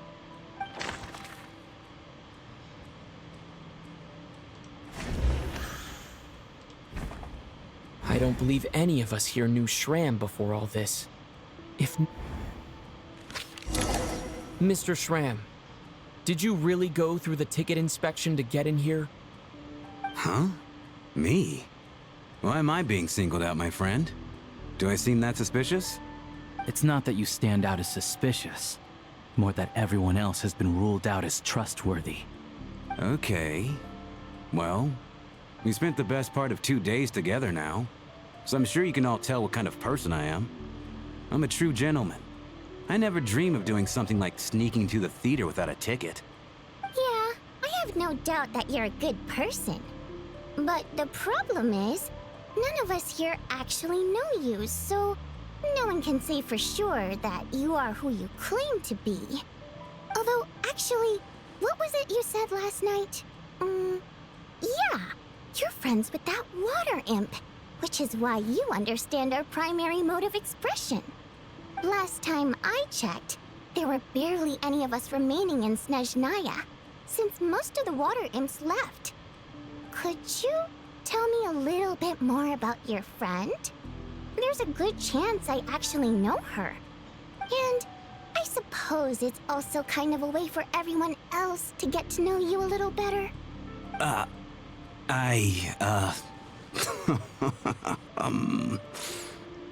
Good grief. Are you blushing? Pull yourself together, man. Stop giggling like a teenage boy. It's revolting. Hey, revolting is a little strong. All right, fine. I'll admit it. That water imp friend of mine, the truth is, we're dating. I was just a bodyguard hired by our family. But the stars must have aligned, because sparks began to fly between me and their daughter. Never in my wildest dreams did I think I'd get so lucky. We don't need details. Just get to the point. Okay.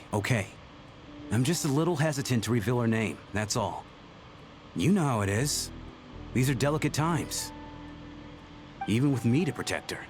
If word gets out that she's dating a human, both the Fae and human factions will give her a hard time. Really? Wait, no. That can't be. Huh? Shram, what the devil are you talking about? Why is everyone looking at me like that? Surely you can understand where I'm coming from. Delicate times? Factions? Yes. You know, the Civil War. Last time I checked, the Fae and the humans were still at each other's throats. If I'm not mistaken, the last significant civil war in Snezhnayan history was over 400 years ago. when Her Majesty the Tsaritsa had just taken the throne and was consolidating her reign. What do you mean, 400 years ago? What's going on here? Is Shram from the past? All right, Mr. Mitya, you win this round. As far-fetched as it is, it appears that your theory may be correct. I'm just as amazed as you are. I didn't even believe it myself, to be honest. Is someone going to explain what's going on here? From the look on your face, you figured it out too, haven't you, Traveler? Yes, go ahead.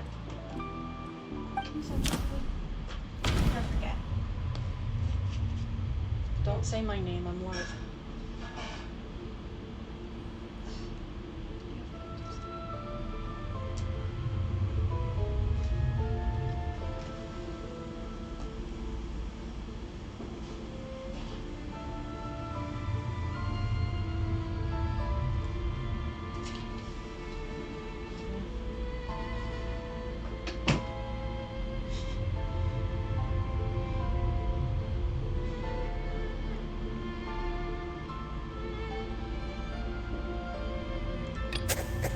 That seems to be the theater's ley lines have been modified to block souls within. Mr. Shram's statement proves he is from hundreds of years ago.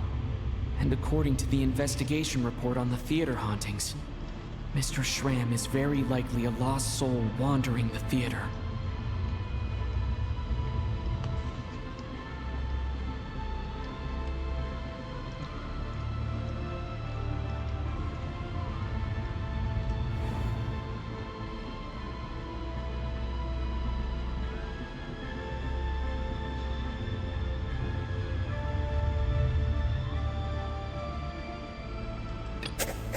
This is Mr.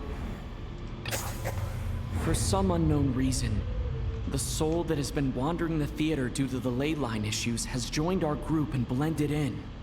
Yeah, that must be the immediate reason why the ticket count doesn't match the number of people present.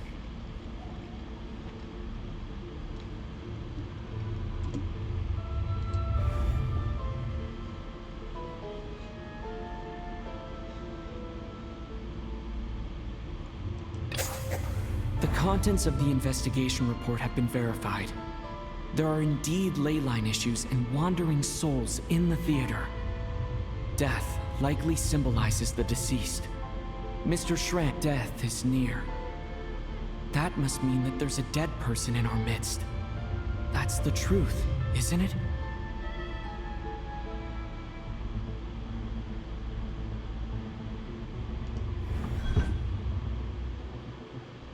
Yeah, the logic is clear now. The investigation report said that there would be souls stuck wandering around the theater because the ley lines were cut off. Mr. Shram must be one such soul who died in the theater a long time ago. In which case, that also makes him our extra person. So when the note said death is near, it must have been referring to death as in the deceased, people who died a long time ago. Someone who died a long time ago. In short, there's a dead person among us. The extra person we've been searching for is a ghost from the past. You mean I'm a ghost? No. Don't make jokes like that, my man. There must be some mistake. But even if I was dead, I know for a fact I didn't kill anyone these past 2 nights.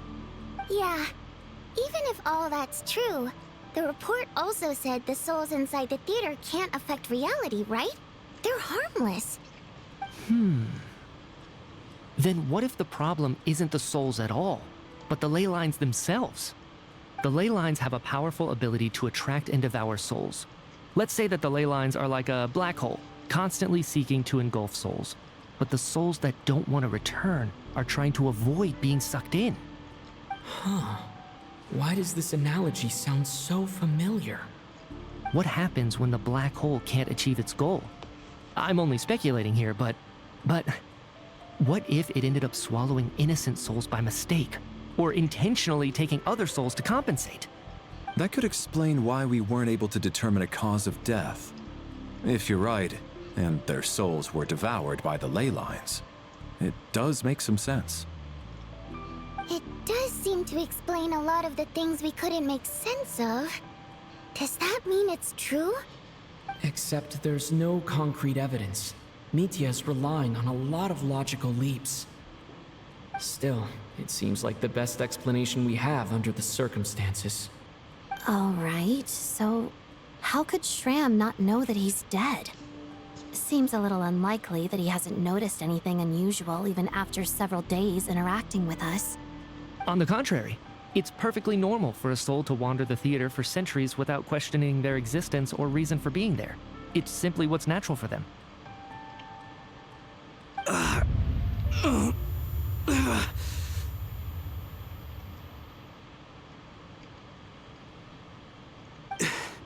You know what, Mr. Brainiac? I think you might actually be right after all. I'm trying to remember and... even though my head feels like it's going to explode, I think... it's all coming back to me.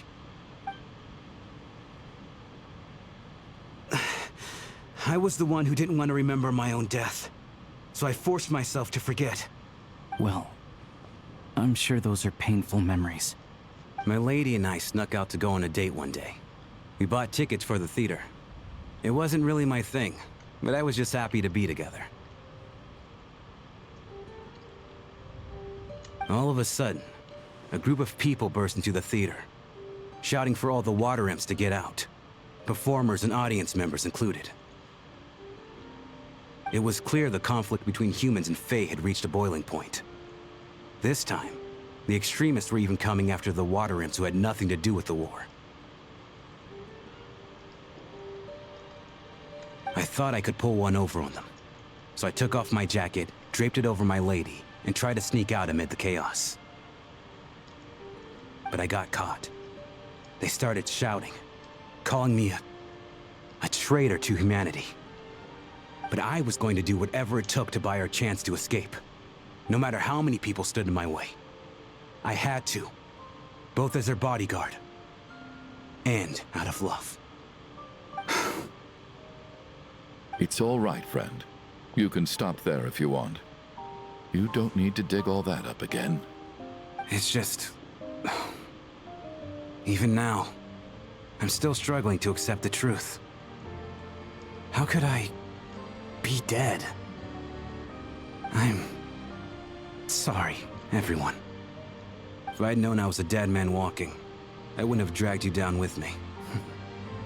If I'm the cause of all this death, then punish me however you see fit.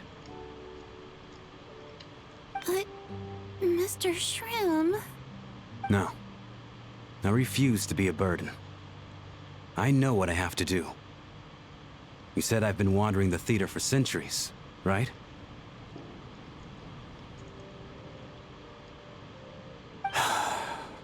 I guess it's high time I got a breath of fresh air. Out there, I mean. I'll leave this place and take all this death with me. Go out on my own terms. Mr. Shram, I'm sure we can figure out a different course of action. My good sir, we both know I'm not supposed to be here. I should have accepted my death long ago. One way or another, this has to end. Unless you're saying this goes against another one of your military principles somehow. No, I'm speaking on a personal level this time. Let it go, man. Oh, wait. One last thing. Miss Wateramp. My lover. Her name was Letia. Letia Ozarova. Do you know what happened to her? Ozarova. Oh, Auntie Ozarova. That's what we all called her. I remember her as a very kind elder. She had a bunch of kids, too. I'm so glad she survived. And she had lots of kids? Good. That's... good. I could hardly expect her to stay single just because of what happened to me, right? As long as she went on to be happy, that's all that matters. Besides, I'm dead. My soul has been wandering around here for so long because I was worried about her. But now, I can go without regret. There's no need to see me off, my friends. I've enjoyed our time together over these past few days. Perhaps we'll meet again in the next life.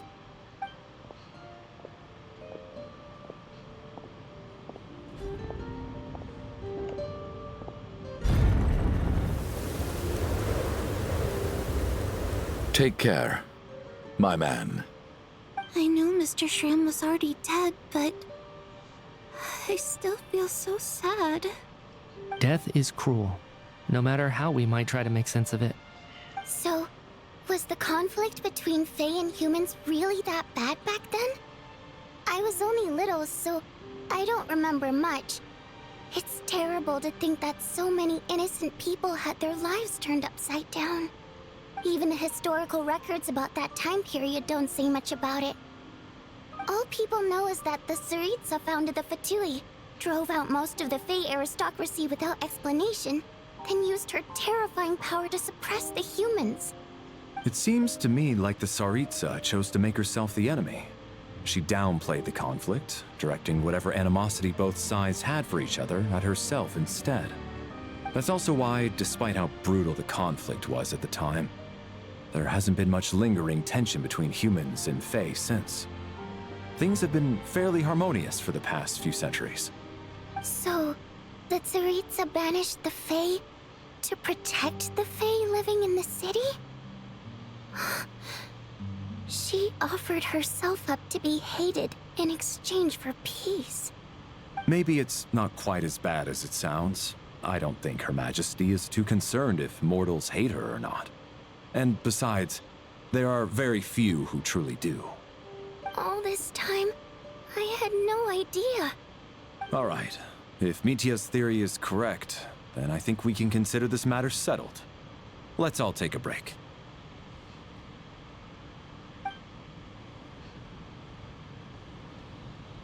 Ugh, if only this blasted storm wasn't still raging on.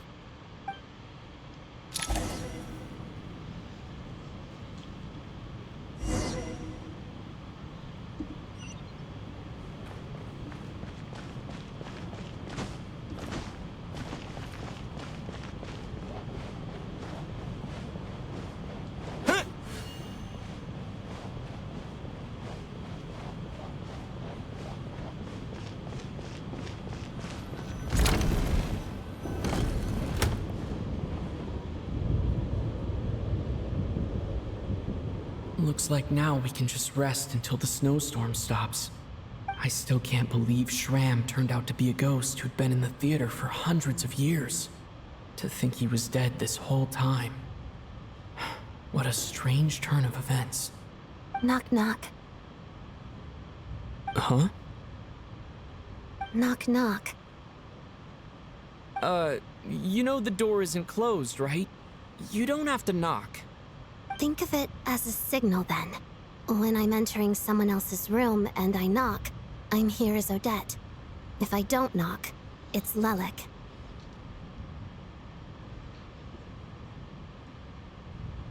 Thanks.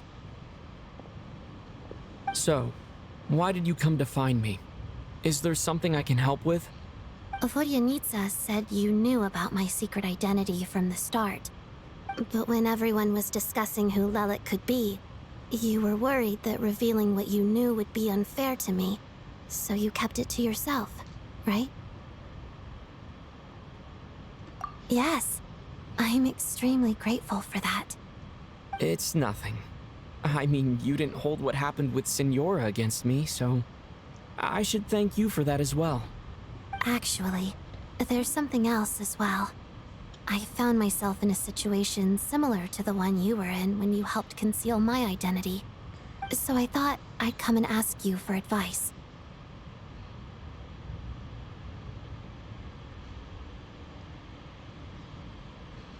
It's about Mitia. Before all of this, the last time I saw him, he was dead. As I'm sure you know, my goal as Lelik was to stop Project Stuja. Well, when I found out the tech lead for the experiment behind Project Stuja was Mitia, I immediately started planning to track him down and threaten him to back out. I often saw him around the theater, but I soon concluded that making my move there would risk exposing my identity. So I decided to infiltrate the Armory Palace and go directly to his lab. That way, the threat would be much more effective. Well, I suppose there was a bit of luck involved, but I am a Fatus, so I already had some familiarity with the building's layout. But when I finally made it to his lab, Mitya seemed to be dead.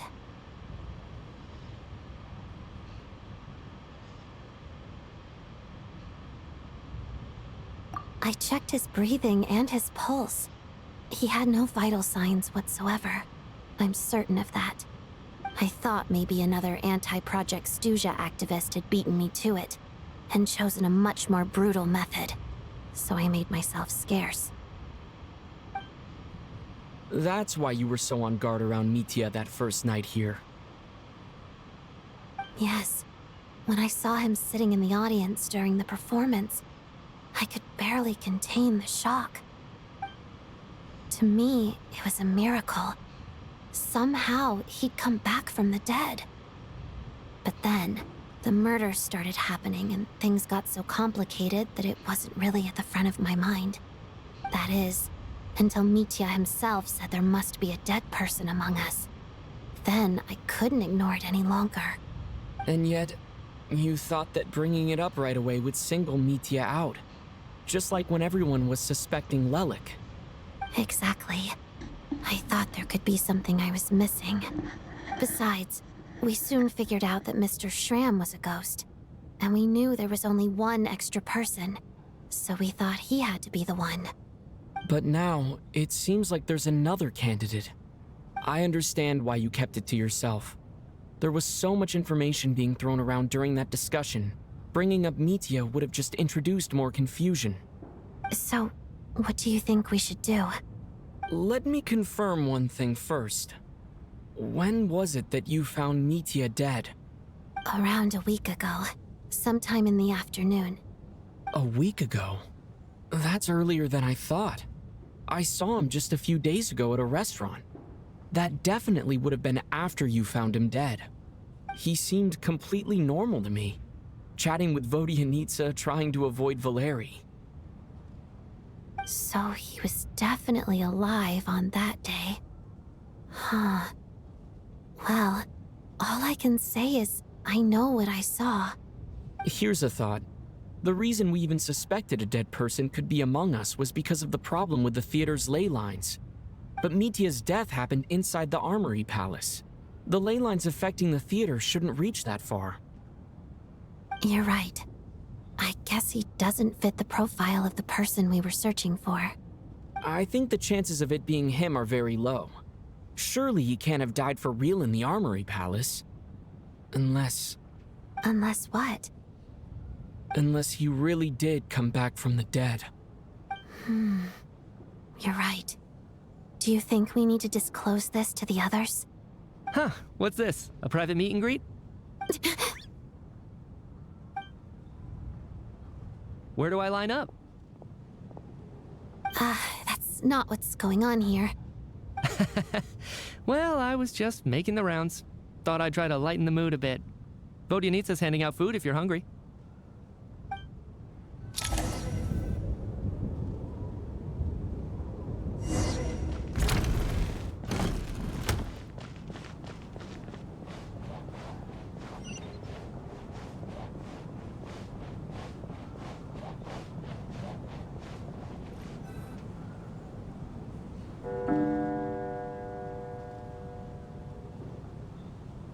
What is going on with this storm?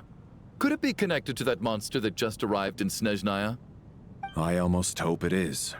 Her Majesty the Tsaritsa left to vanquish that beast herself. We just need to wait for her triumphant return. Do you think people still feel the cold after they die? I'm wondering about Schramm. Oh, maybe we should have given him a coat before he went out there. Death itself is cold, isn't it? I'm sure the storm will embrace him.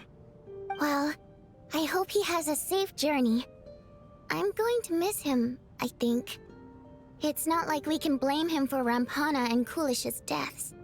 Thinking back on it, we barely made it out alive ourselves.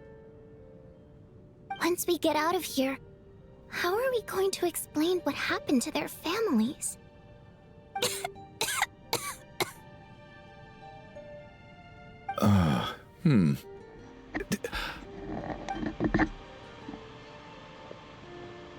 Are you okay?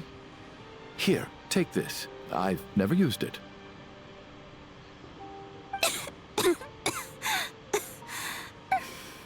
Thanks. Look who's Mr. Nice Guy all of a sudden. Is it because Tonya stood up for you this morning? At least you know how to return a favor. Yeah, without Tonya, who knows how badly he would have been hurt. I told you already, I never intended to resort to violence. Duh, bunch of rascals. Little girl? I was rather surprised when you spoke up for me this morning. I didn't think I had many admirers here, so, thank you. Oh, no need to thank me. I said some bad stuff about you too. I've been, too embarrassed to admit it, but, you remind me a lot of my daughter. So kind to everyone, but never lets her old man off the hook. Unless my wife and I are having a fight, then she's always on my side. Especially when she was little. Every time I took her out...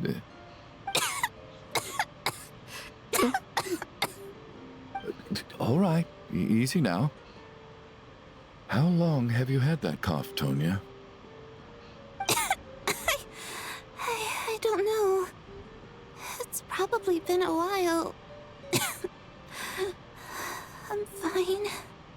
Are you taking anything for it? Yeah. I'll be fine once I see my brother. He's gonna pick some frost fairy flower leaves and brew a tonic for me.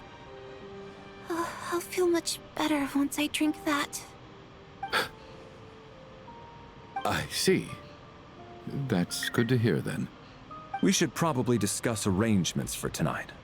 Now that the deceased has left our midst, there shouldn't be any more incidents. However, out of an abundance of caution, I'll keep watch. Shouldn't we take shifts? I can take one if needed. No need. I managed to get a nap in earlier, so I have plenty of energy right now. After all the tension of the past few days, everyone else should just focus on getting a good night's sleep.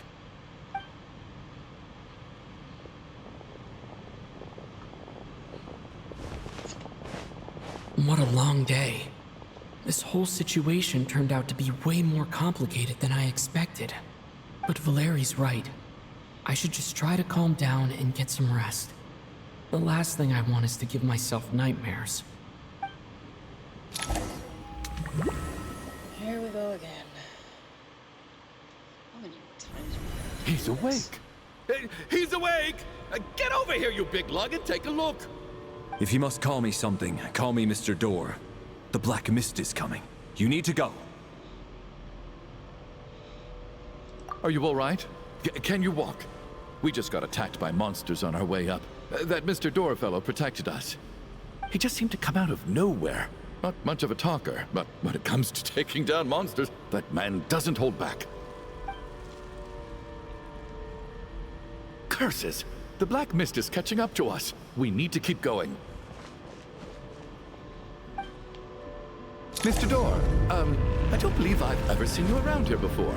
Why is that? There's no need to try to get to know me. I'm just Mr. Door. I have to find the door that belongs to me.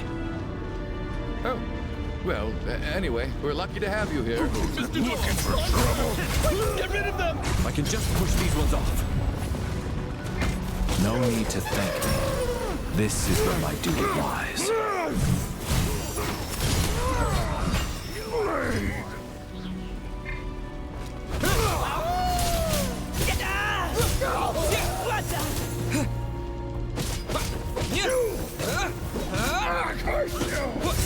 Just you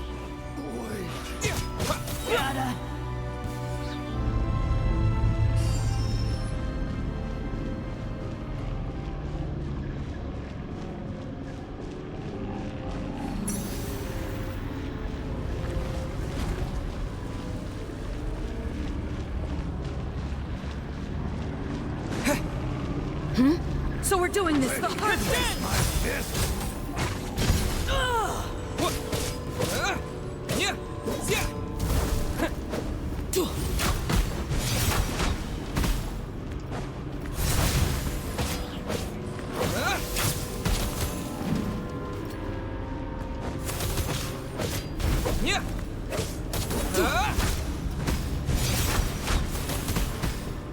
What's this? And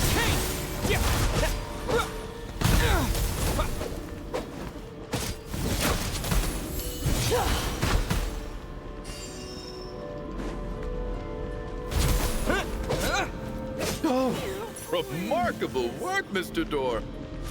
If I had your muscles, I'd do the same.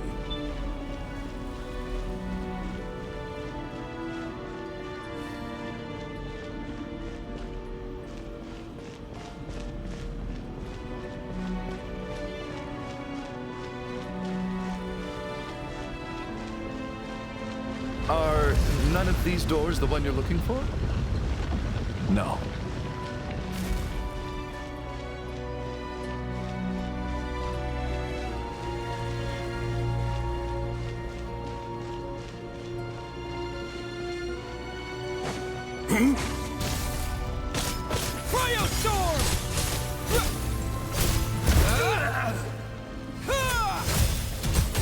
come no closer.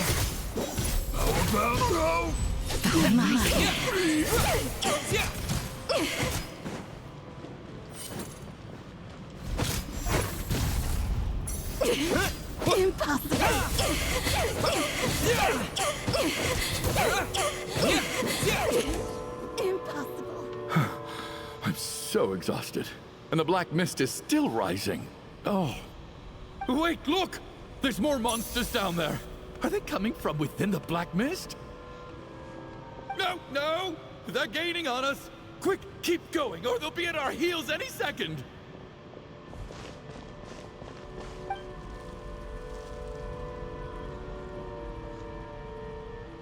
Mr. Door, what are you doing? We need to get out of here. They're coming! Found it. This is my door. What? You mean you're going to stay here? I am a door. This is where my duty lies. No! You saved us. We can't leave you behind. You must keep going. A door can only keep things out for so long. You must make haste. But... Oh, you're right. Let's go. We can't let Mr. Door's sacrifice be in vain.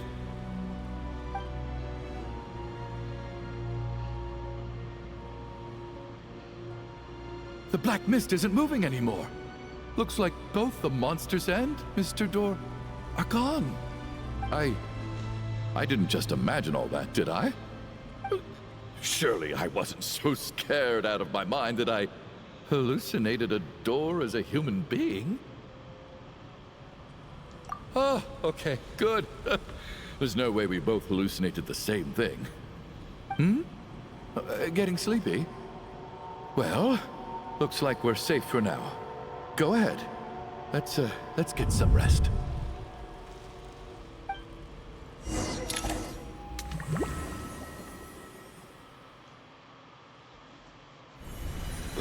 What time is it? Is it morning? I think I had a nightmare. I guess everyone's still asleep? These past 2 days have been exhausting. Valeri's keeping watch though, so he's probably the only one awake. Valeri?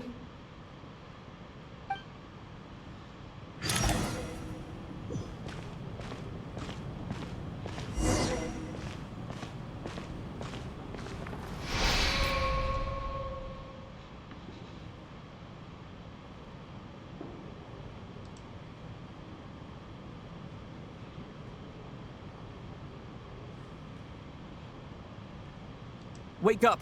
Everyone needs to wake up!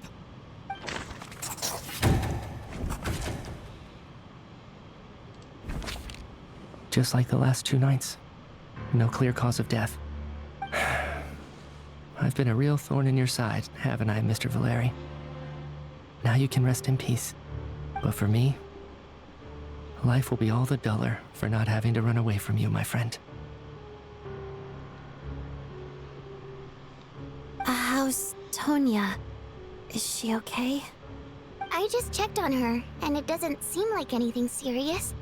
She's just exhausted from the past couple of days, and she's still recovering from her illness. We should let her sleep a bit longer. That means Valeri was the only one who died last night. If Valeri was awake and keeping watch, it would have been impossible to kill him without waking everyone else up. That much is certain. This is so frustrating. Why has nothing changed since yesterday? I thought we already dealt with the dead person causing all this.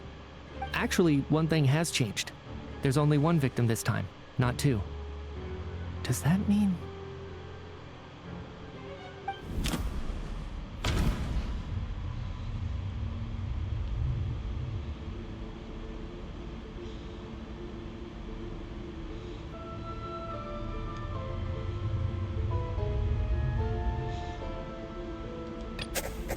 No similar cases have... But Mr. Schramm was... After the deceased Schramm left, there was one less victim last night. That more or less tracks. It's a reasonable conclusion, considering the only variable that changed.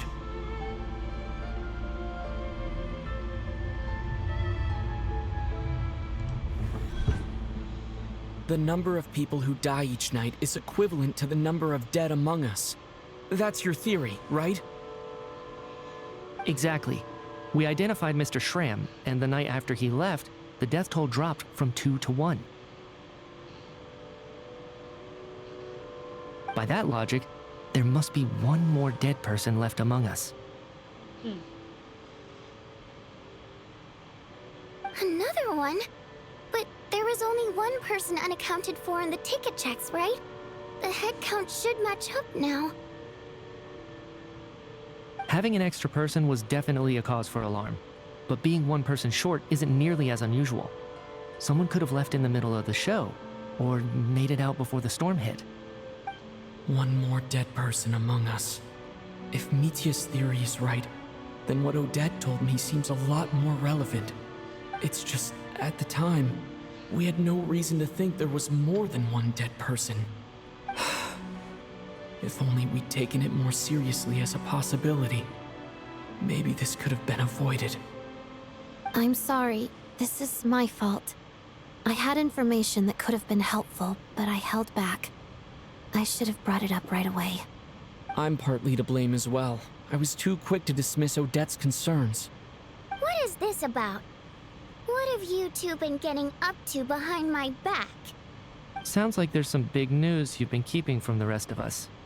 Well, we're all ears.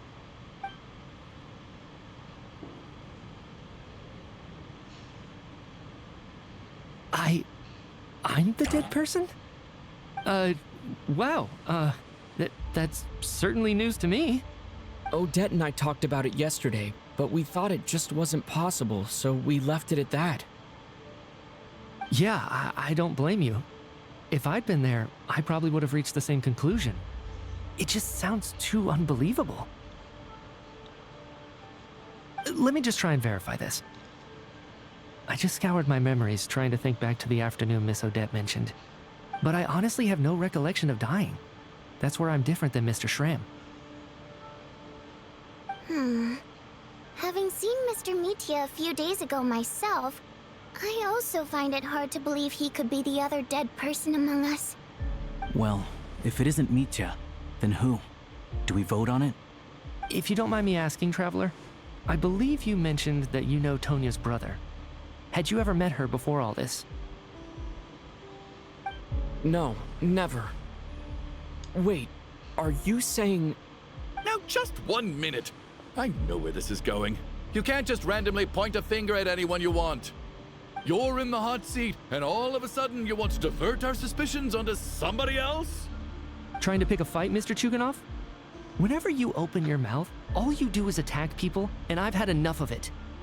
If you don't want to engage in a civil discussion, you can shut up. You little brat!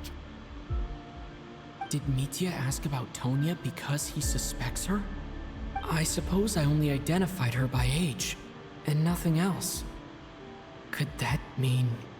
I'm just saying, you're going around casting suspicion on people for no reason. How could Tonya be dead? I can vouch for her, if nothing else. I've seen her before. She's the sister of that Harbinger, isn't she? The one called Child. Oh, really? You're telling the truth? Since being here, I don't think I ever mentioned she was Child's sister specifically. Does Chuganov actually know her? If Chuganov can vouch for her, then it can't be Tonya either. In which case, it seems unlikely that there's another dead person among us at all. Miss Odette, could you go over that afternoon with me one more time, when you found me dead? No problem.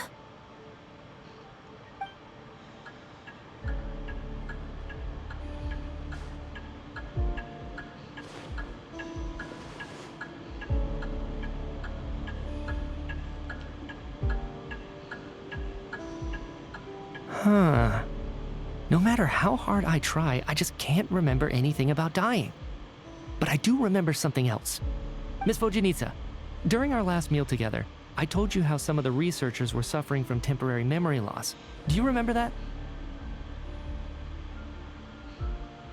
Oh, yeah. You said it was hindering the progress of your experiments. You thought they were just under too much stress or something. Right. And even though I don't remember dying that day, I'm pretty sure I experienced something like amnesia.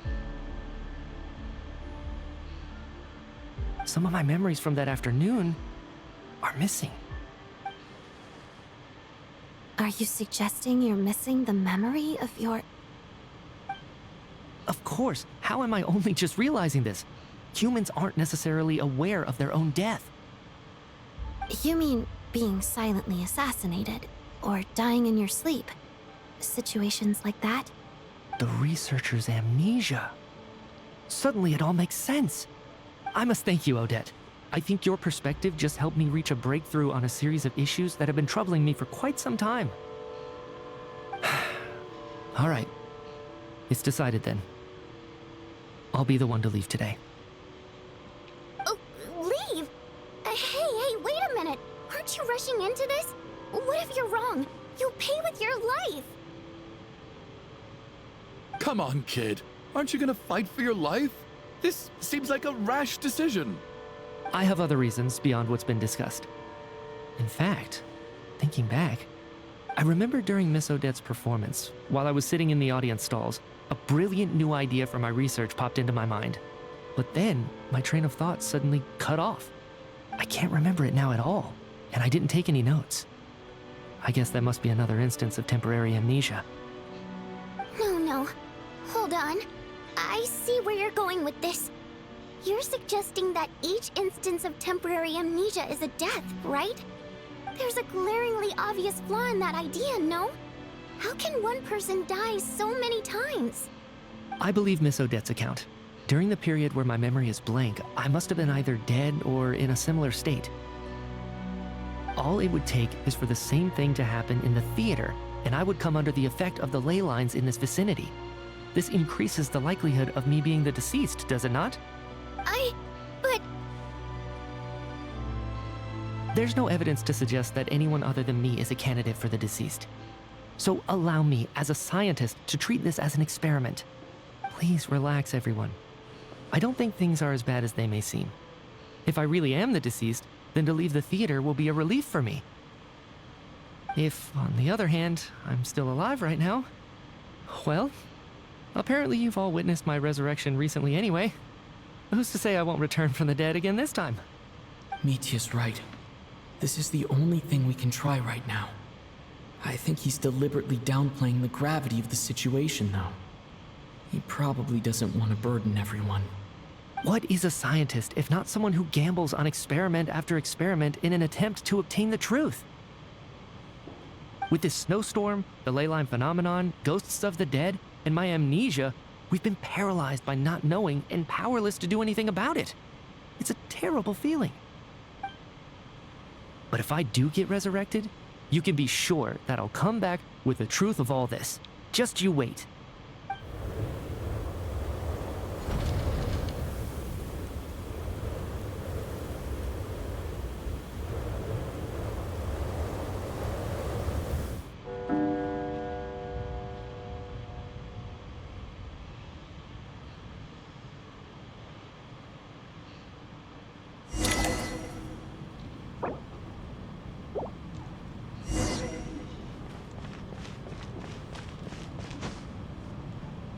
Poor Mr. Mitya. I didn't even get to see him one last time. Maybe it's a good thing that you weren't there to see it. It was a hard thing to watch. I hate goodbyes. Why does it feel like everyone around me is slowly disappearing? Not just in here, I mean. In the outside world, too. Maybe it's the realization that, at the end of life, everyone has to face it alone. Come to think of it, the main reason we're still alive right now is pure luck. Each morning here, for every one of us, there's the chance that we might not wake up. You could take it a step further and say that the same is true outside, too. Who can ever be 100% sure when they drift off to sleep that they'll open their eyes again in the morning? If I make it out of here, I'm going to cherish every moment that I'm awake and live without any regrets. Without regrets. I feel like a strange sense of anxiety has been quietly growing inside me over the last 2 days.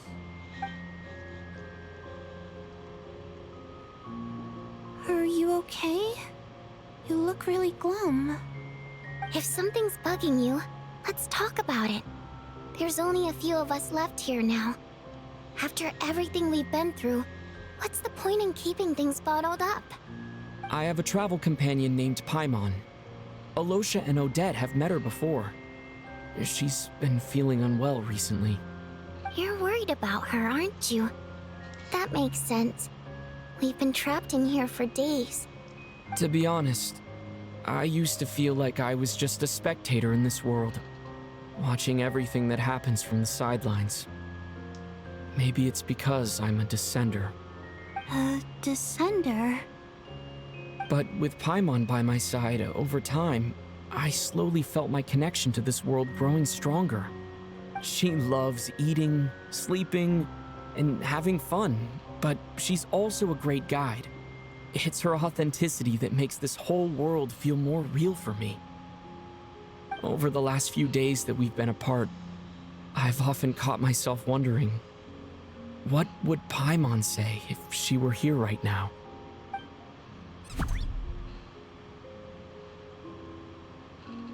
But by the time I snap out of it, the conversation has already moved on, and I'm still in my own little world. I'm trying to overcome this sense of detachment, but I really miss Paimon. I guess, in a way, she means the whole world to me. I bet she misses you when you're not there as well. Maybe you're her entire world too. I don't know if this will make you feel any better, but back when the water imps left Snezhnograd in droves, I also felt like the whole world was suddenly empty. I could be surrounded by people all smiling and having fun, and still feel completely separate from it. So, I totally understand how you feel. Later on, I started to think, maybe accepting the fact that our loved ones won't always be with us is something that takes a lifetime. All we can do is cherish their companionship from moment to moment. So, once we get out of here, you better hurry back to our side as fast as you can. You can't let your story end in regret. That's the trope I hate the most. Thank you. That's exactly what I needed to hear. But Vodyanitsa, if you hate goodbyes too, why didn't you leave with your people? That's just the choice I made. I used to regret it, but I don't anymore. Like I said before, Singing is a water imp's primary mode of expression. It's how we convey our emotions. Our songs have echoed through this theater for hundreds of years, each one a story pieced together through moments of joy and sorrow. But does a story exist without someone to read it? To me, the answer is no. So I made the choice to stay. That way, there would still be someone left to sing these songs and listen to their stories. Otherwise, they could have been lost forever. Could you teach me how to understand your people's songs sometime?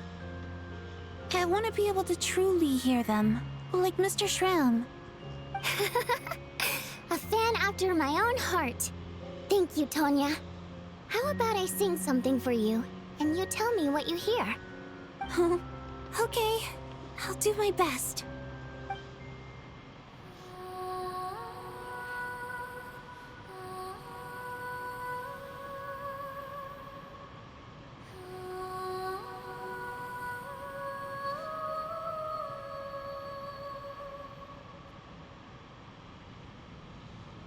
I've never heard that one before.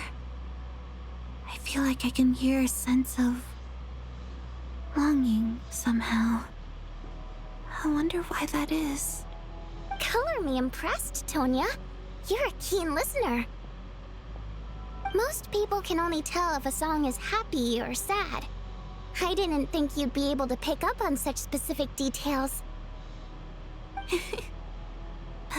So, what's the song about then? Come on, tell me. I've actually never performed this song in the theater before, because it has more of a ceremonial purpose for our people. It's not meant for the stage. It means something like, "May those we have lost watch over us, and follow this song back home in the night, so that we might be reunited once more."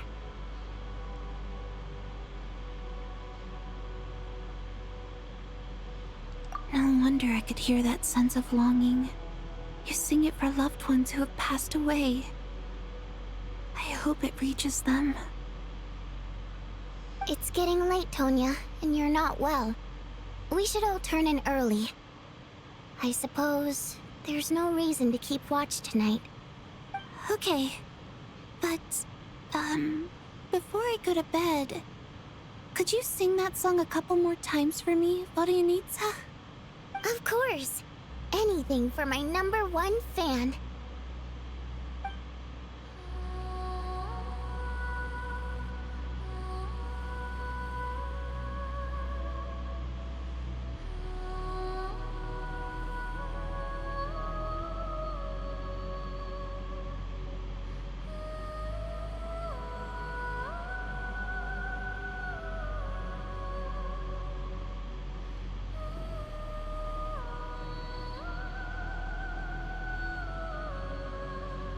Once I get out of here, I definitely don't plan on ever coming back.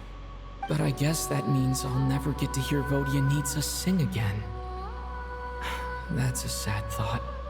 Before I fall asleep, I should cherish this moment of companionship while it lasts.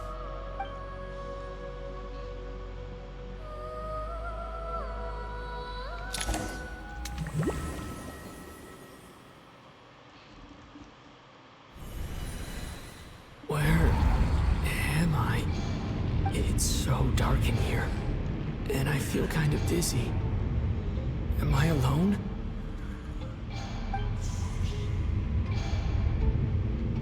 Huh? What was that noise?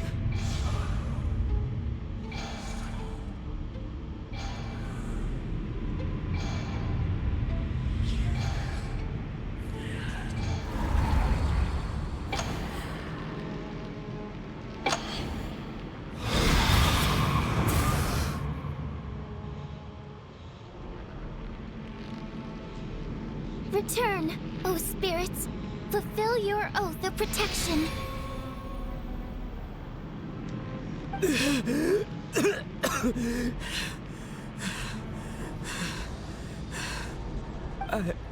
I'm alive? What just happened? No time for questions. Quick, over here. Turn on the switch. We need to bring back the light.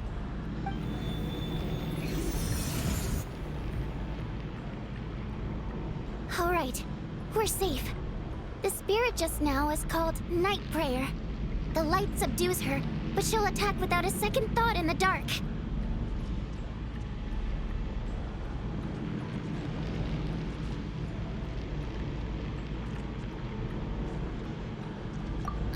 Sort of. I know it's hard, but you can't let this place go dark, or she'll kill you again.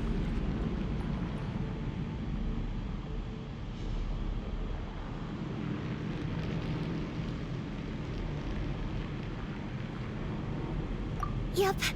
Luckily, I was here to resurrect you. Otherwise, that'd have been a real bummer. A bit more than a bummer, I'd say. Wait, so you have the ability to resurrect people? Sure I do. I'm your guardian spirit after all. I specialize in soul recall.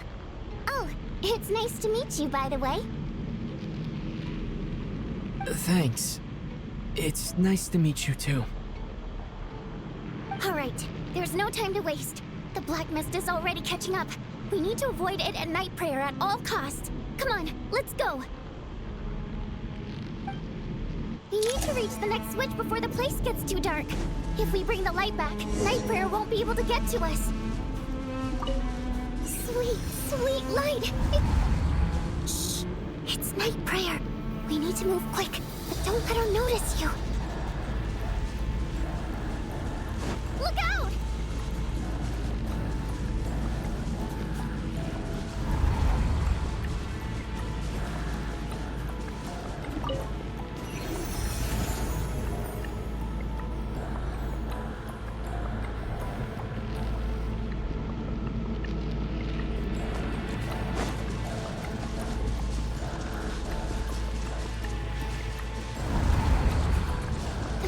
Which is over there.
The switch is just up ahead.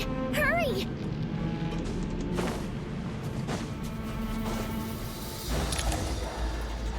It's too dark. We're not gonna make it. Come on, faster!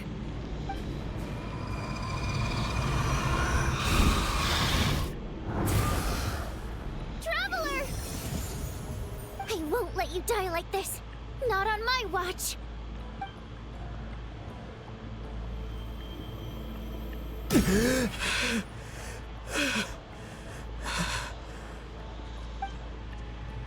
Even though it's not permanent, dying is definitely not a pleasant experience. Great.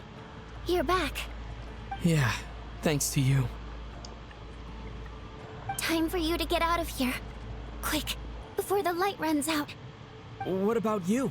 You're not coming with me? I can't. I've already been used up. A guardian spirit's skills are finite. I can only resurrect someone so many times. I might not look any different, but my essence has been exhausted.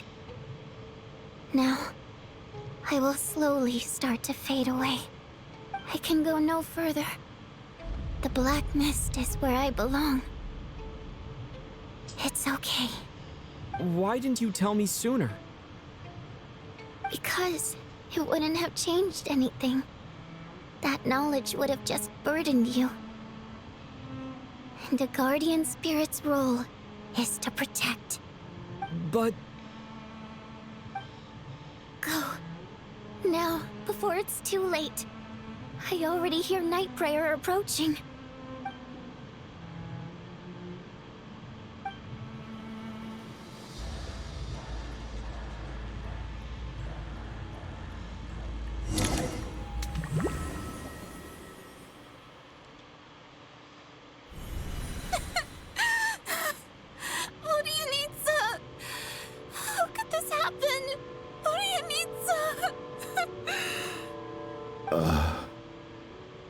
Well, I guess there's no need to inspect the body.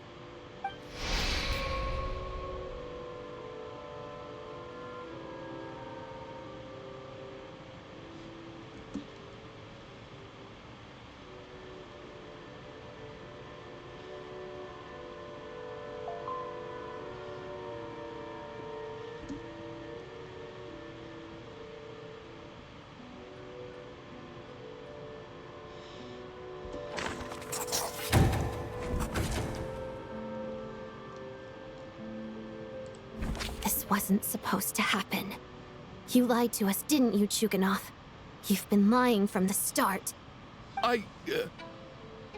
Take a long, hard look at yourself before you go around accusing other people. I suspected you on day one, Lelik, and now look where we are. By some strange coincidence, you've never been targeted. You just happen to have survived this long? No, you should be the prime suspect. And you, little hunter, ever so content with staying on the sidelines. Yet, you were the one who stopped us from leaving from the start! Why are you trying to keep us here? Now you're just lashing out indiscriminately. That's either a sign of anxiety or a guilty conscience. Where was all this passion and bravado before? Decided to fight until the bitter end. Is that it? Is that a threat? Fine, bring it on. You think I'm afraid to die after all this? You want to kill me? Go ahead. I'd like to see you try. After all the trauma of the past few days, everyone's been pushed to the breaking point. Valeria and Mitya aren't here anymore. Someone else needs to step up and take charge. But first, I need to think this through. Considering everyone left, who's the most likely candidate for the deceased?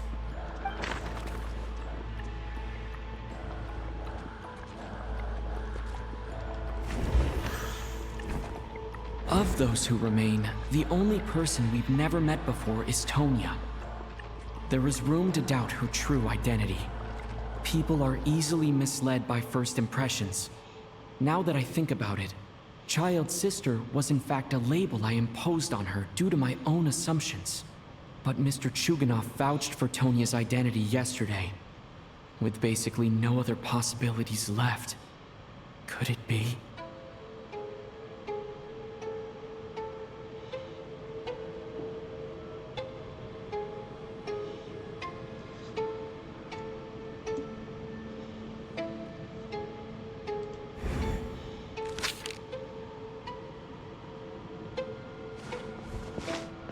Tonya, how's Tusser been lately?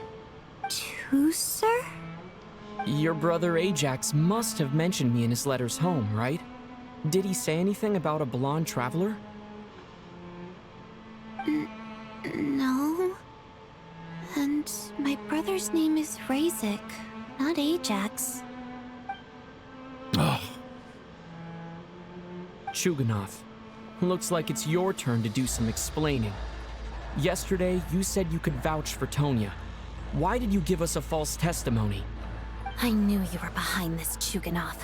You've been lying through your teeth from the start. Everything about you is fake. Down to the wife and daughter you're always talking about. Your entire family man persona is a charade, isn't it? That night, when I infiltrated your place as Lelik, I noticed you were home alone. Didn't think much of it at the time. Just thought everyone else was out. But thinking back on it now, that doesn't seem very likely. My guess is, you live alone, don't you? Even that was a lie? But why would he lie about having a family? Oh! Curses! Oh! Why is there no end to this blasted snowstorm? If it would just stop! If it would just stop. I think I remember now. I know how I ended up here. It feels like a distant memory. But at the same time, it's just like it was yesterday. The reason I'm always coughing is because I got sick with frostbite. The locals usually call it the snow cough. It's not a very common illness. It's partly genetic and partly caused by the cold climate, but it can be fatal.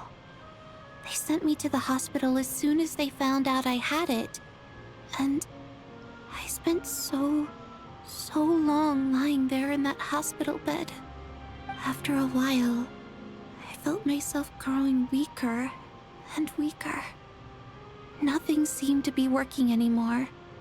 Neither the treatment that the doctors were giving me, nor the medicine my brother was brewing from frost fairy flower leaves.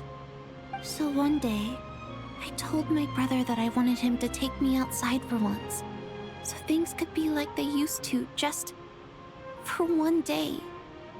I wanted to meet loads of friends, experience new things. He agreed. He snuck me out of the hospital, and we escaped. We got to the theater, bought tickets, and went inside. Oh, it was all so exciting. I remember the show very clearly. It was amazing. But I found myself getting sleepier and sleepier. Oh, Tonya. When I woke up, I couldn't find my brother anywhere, so I guessed he'd already left. But there's no way he'd leave me behind. So I decided to stay here and wait for him. At the time, I figured he'd probably gone to brew some more medicine for me. I was planning to chew him out for abandoning me when he got back. Tonya, it sounds like by then you'd already... Yeah, I know. I understand now.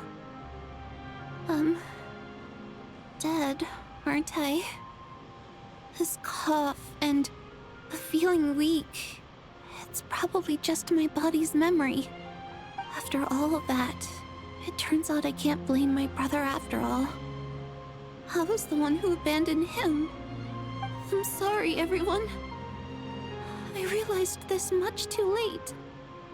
It seems like death skewed my perception. And now I've dragged you all into this mess. Your name probably isn't even Tonya, is it? Didn't that ever strike you as odd over the last few days? Well, when I was little, my brother and I read a storybook, and Tonya is the name of one of the characters. When we escaped from the hospital, our family and the hospital security were looking everywhere for us. So when you first approached me and said my brother had sent you, and called me Tonya, I thought he must have chosen a fake name that only the two of us would know. Because he was afraid of getting caught. Now, it seems like that was just wishful thinking. At least your memory of death isn't painful. That is a small comfort. Now it's your turn, Chuganov. Talk to us. I believe no lie is ever told without a reason. You're right. I was lying.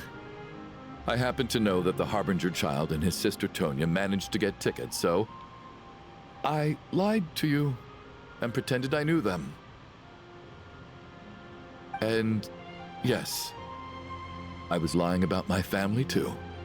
The truth of the matter is, I lost them a long time ago. I just refused to accept reality. And now I've spent the second half of my life living a lie. I'm a joke. My daughter's name was Iskra. And before you ask, yes, Iskra, as in Iskra Manufacturing Plant. She also died from the snow cough. She was just 6 years old. If she were still alive today, she'd be around the same age as little Tonya here. After Iskra passed, my wife couldn't bear to face those memories either. So she chose to start a new life. Without me. One day when I came home from work and saw the empty room, I felt like I couldn't breathe. Subconsciously, I started to imagine that they were still there. I soon discovered that this was the only thing that made me feel any better, so I just embraced the delusion. Nothing more than a pathetic means of escapism, I know. But at least it's not a crime. So explain your false testimony, then. The night before last, when I was chatting with Tonya, she mentioned that her brother would brew medicine for her from frost fairy flower leaves. Combined with her various symptoms, I suddenly understood everything, including the fact that she was deceased. The snow cough used to be an incurable illness. I would pick frost fairy flower leaves to brew medicine for Iskra too. It took hours and hours on the stove. But the year after my daughter passed away, the jester of the Fatui announced that a cure for frost blight, also known as the snow cough, had finally been developed. It turned out that all previous treatments were completely ineffective. No better than random concoctions. That was the final straw for me. I just couldn't take it anymore. Just one more year. One more year, and everything would have been okay. So, more than anyone, I know full well that in this day and age, no one in their right mind would still be using frost flower leaves to brew medicine for the snow cough. Poor Miss Tonya, therefore, had to have been from an era when snow cough was still a terminal illness. So, you projected your daughter onto her? Even though you knew she was one of the dead?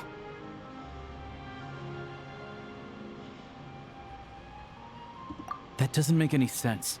You knew she was already dead. What did you hope to achieve by protecting her? I just don't believe in your crackpot theories, nor do I approve of your actions. How can you just declare a living person dead and throw them out into that snowstorm? Nitia's gone. My good buddy Shram's gone. And now it's Tonya's turn, isn't it?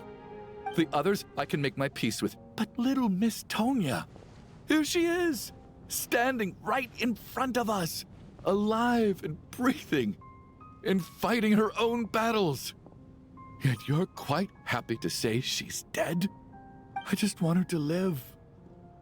Once this snowstorm is over, the very moment it stops, I'm going to march out that door and find someone who can fetch the very best medicine for her snow cough. I'll be damned if I'm gonna let you cast her out into the snowstorm before I have the chance to cure her. Not again! Not this time! Not when the cure is right within our grasp! I'd never be able to forgive myself. Mr. Chuganov, stop. I can't let you do this. Tonya. By the sounds of it, you've known I was dead since the night before last, right? I really liked Mr. Valeri, Mr. Mitya, and Miss Vodyanitsa. And now they're all dead because of me. I'm not happy about that. The reality is, you've been trying to fight your own demons through me. But all you've really done is trap me inside your delusion along with you. No!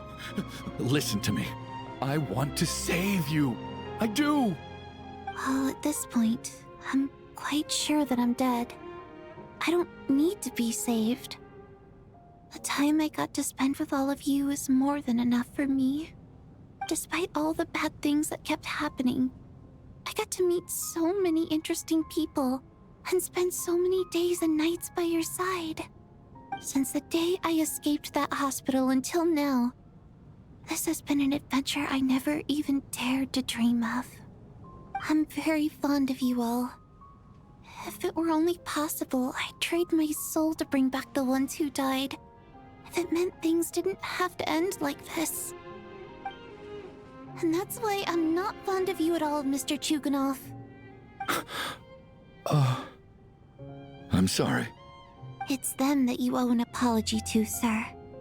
Not me. Well then, I suppose this is it. It's time for my adventure to end. I've caused enough trouble. You're leaving already? It's still early. Don't you want to stay a little longer? No thank you. Oh, and by the way, my name is Patoshka. It was nice meeting you all. Feels strange that we're only being properly introduced now that it's time to say goodbye. Patoshka.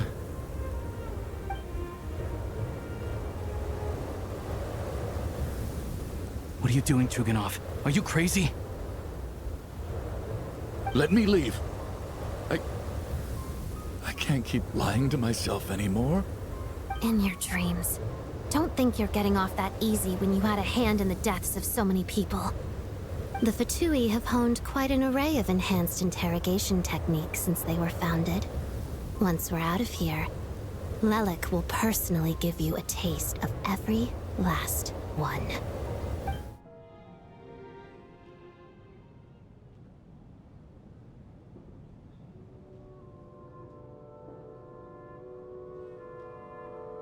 I think we should leave. I doubt this snowstorm is ever going to stop. For all we know, this storm might have destroyed all of Snezhnaya by now. Maybe even the whole world.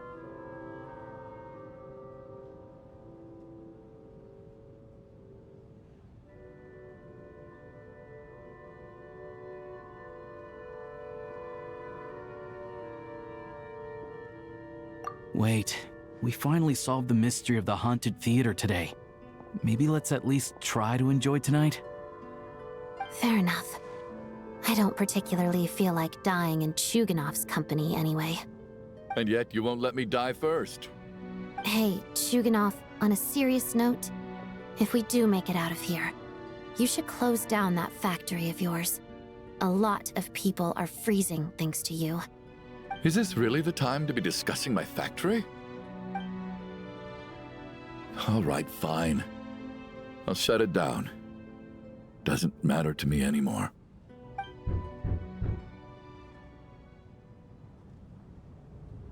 Am I hearing things? Or was that a knock at the door?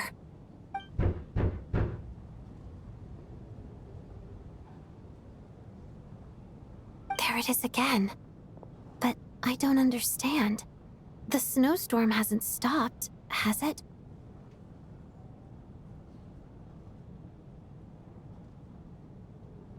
Should we open the door? Is this it? Is this nightmare finally over? If the last few days are anything to go by, I probably shouldn't be getting my hopes up.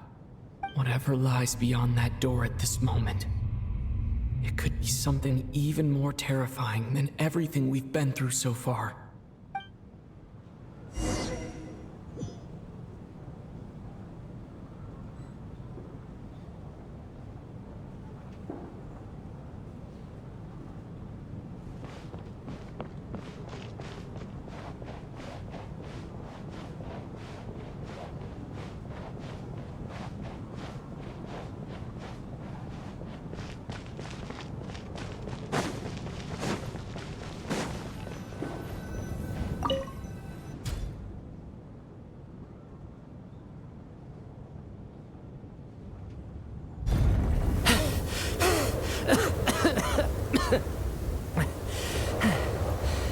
Hey everyone, I'm back. How are you doing? Feeling any better? Much better, thanks. Whew, it is so good to have you guys here. I was a little worried that the theater would be empty by the time I got back. Let me see. Tonya and Vodyanitsa are missing, which means Vodyanitsa died last night. And then you discovered that Tonya was the other dead person. Am I right? Not Tonya. Patoshka. First, tell us how you made it back here. Given the conditions outside, no one should be able to return alive. You're right. The thing that got me back safely was a song. I heard someone singing. After walking into the snowstorm, my mind grew hazy. I don't know how long I walked through the storm before my mind completely slipped away. Then, suddenly, I heard the sound of singing. The voice instantly brought me back to my senses, and I regained consciousness. So I followed the voice, searching for the source of the singing. I searched and searched, until finally, just a few moments ago, there was the entrance to the theater, right in front of me.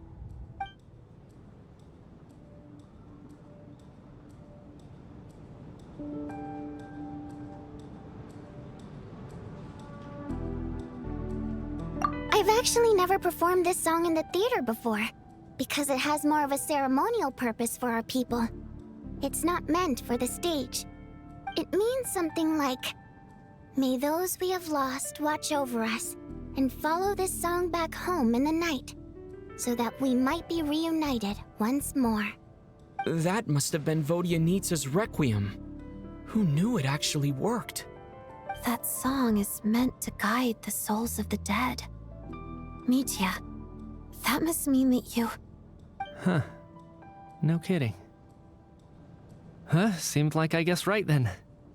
This is what I've been so desperate to tell you about. When I first stepped out of the theater, I was still quite lucid. My memory of it is still pretty intact. I remember the outside world being completely different than what I'd expected. It was like this was a world where only the snowstorm existed. There wasn't a trace of any humans or buildings ever having been there. I don't know how else to describe it, except to say that it just didn't seem like the real world. And as for the Requiem, if I was guided here by Vodyanitsa's song, it can only mean that I must already be dead. And this is my soul, not my body. But I didn't experience a clear moment of death while I was out there. Nor do I feel any different now than before I walked into the snowstorm. You don't seem any different to me either. In fact, this is something I've been wondering about for a while now. If souls aren't physical, shouldn't they lack tangible form? Both Shram and Patashka were clearly deceased, and yet their souls didn't look or feel like ghosts at all. They were visible, tangible, no different than you or me. This raises a truly terrible thought. Is that really what Mitya is suggesting?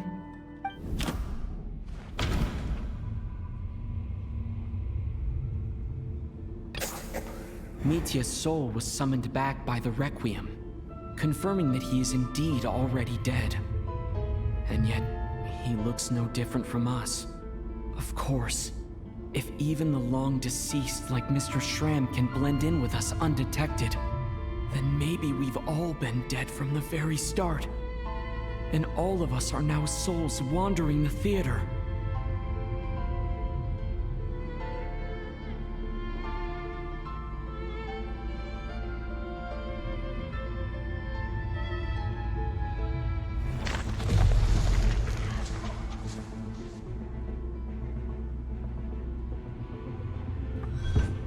Yes. I think that this is probably the afterlife. What did you say?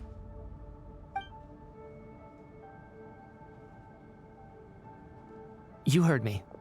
We died in the theater. All of us did.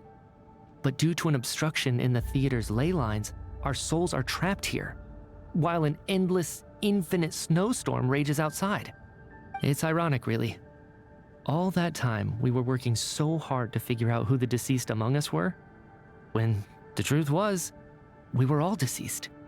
The only difference being some of us died more recently than others. Do you remember that note, "Death is near"? Seems like we misunderstood what it meant after all. Death was nearer than we wanted to think all along. The note simply meant that all of us were already dead. So all our attempts to survive, our search for the deceased, it was all for nothing? Hard to say. At the very least, we helped 2 lost souls find clarity and go to where they belong. The presence of those 2 is probably what caused our souls to be drawn in by the ley lines. In which case, the deaths we've awoken to over the past few days were just souls returning to the ley lines for good. If what you're saying is true, doesn't that make us the lost souls now? Huh, no wonder. This afternoon, when I was moving Vodyanitsa's body, I noticed that the other bodies in the room hadn't decayed one bit after all these days. That's further proof that those aren't physical bodies at all, but merely our shells here in the afterlife. Am I really dead? This doesn't feel real to me at all. No, that's impossible. This cannot be how it all ends. I still find it hard to believe that all of us are dead. How exactly did we die in the real world? None of us have any memories of dying, right? Not even knowing how we died is preposterous. Good grief! Surely there has to be some reason. Exactly. It's hard to rest in peace when you don't even know how you died. It gave me lots to think about as I strode out into the snowstorm. I racked my brains trying to remember the cause of my death, the exact moment I died, the root of all of this, right up until my consciousness faded. Wait. Hold on. Right before I lost consciousness, I think I saw something. I can't remember. And I think I lost my notebook and pen. Mitya, your hand. Is that blood on your fingers? Huh? You're right. There's blood on the fingertips of my right hand. Looks like it's already dried. When did that happen? What the? I guess this was what I saw. I must have desperately drawn it in my own blood right before losing consciousness.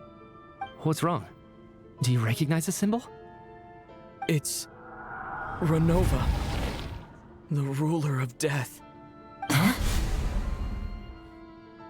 Alosha, do you still remember that Snezhnayan folktale you told me about? It was about the Grim Reaper. When someone's about to die, he appears as an incarnation of someone familiar to guide their soul into the afterlife. And as soon as you recognize his face, your life is over. I heard a similar tale when I was little. You think the Grim Reaper in this story refers to the ruler of death you mentioned? That's right. In which case, death is near could also mean that the Grim Reaper is here disguised in a familiar form. Death, the deceased, and the Grim Reaper? So it's a triple entendre. When I first saw this note, I thought it contradicted the investigation report. But now it seems like that was the whole intention. So the Grim Reaper deliberately misled us. Then, we started suspecting each other and searched for the deceased while they hid in plain sight. By that logic, the one person most likely to be the Grim Reaper incarnate is...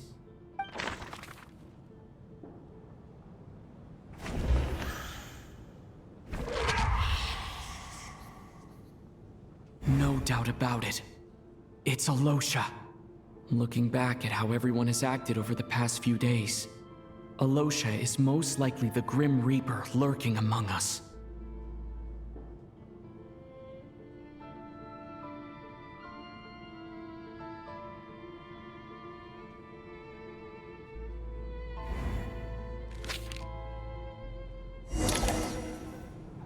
Is it you, Alosha? You were the first to discover the investigation report, and you had plenty of time to slip the note inside to mislead us. So? Surely you can't suspect me based on that alone. What if someone else found the investigation report first, slipped the note inside, and then put it back without telling anyone? There's no denying it. The note could easily have been slipped in much earlier than it was discovered. That's not all. I've also noticed that although on the surface, Valeri, Mitya, and sometimes I were the ones taking charge of the situation, looking back now, even though you didn't say much, you were always subtly guiding everyone from the sidelines. What do you mean? You were the one who emphasized how dangerous it was outside and insisted we all stay here. It was also you who suggested that we all sleep in the same place. And earlier today, you tried to convince Patashka to stay. I don't understand why, but it was out of character. So, you didn't understand my intentions, and now you're assuming the worst. Seems pretty unreasonable if you ask me. He still won't admit it. Fine. Let's see how he responds to the most damning evidence of all. The biggest question I have right now is, if the Grim Reaper is impersonating Alosha, then where's the real Alosha?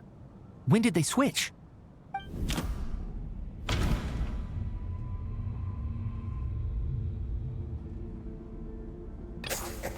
That's right. This was the moment. Right at the start. Before any victims had even emerged, Alosha was switched with the Ruler of Death while everyone's guard was still down.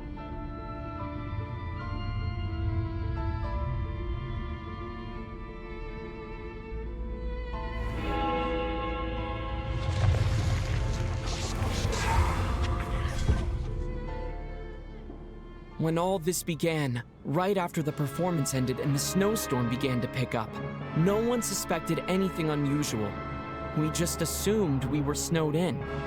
It wasn't until we discovered the bodies the morning after that we realized something out of the ordinary was going on. But it's clear now that the oddities actually started earlier than that, when Dimov walked into the snowstorm and never came back. Right. So Mr. Dimov was the first victim, not Sobolova and Torgov. And if we pinpoint that moment as the beginning of this incident, then one thing becomes clear. Alosha, you are the only person who walked into the snowstorm and came back without the help of Vodyanitsa's Requiem. More precisely, Alosha never came back at all. The one who came back was the Grim Reaper. Not bad. Well, since you've backed me into a corner, I suppose there's no point in keeping up the act anymore. Alosha? You're the Grim Reaper? I am no such tired cliché. Mortals should address me as the ruler of death.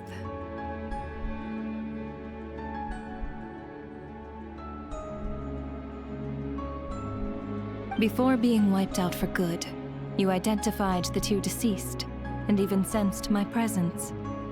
A commendable achievement. Far beyond what I expected. I heard you can ferry souls. Those deaths each night. Were they your doing?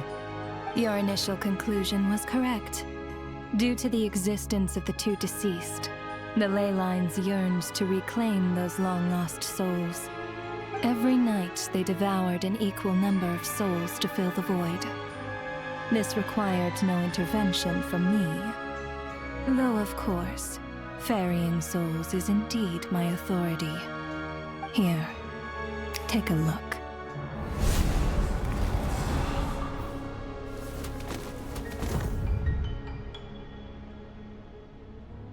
What are you doing?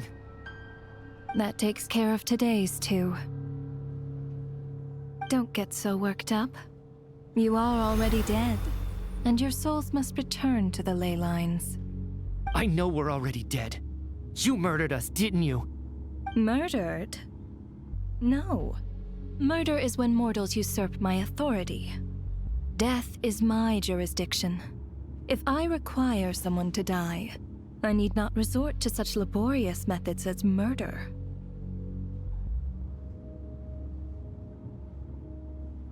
You simply met the criteria to trigger my curse of death.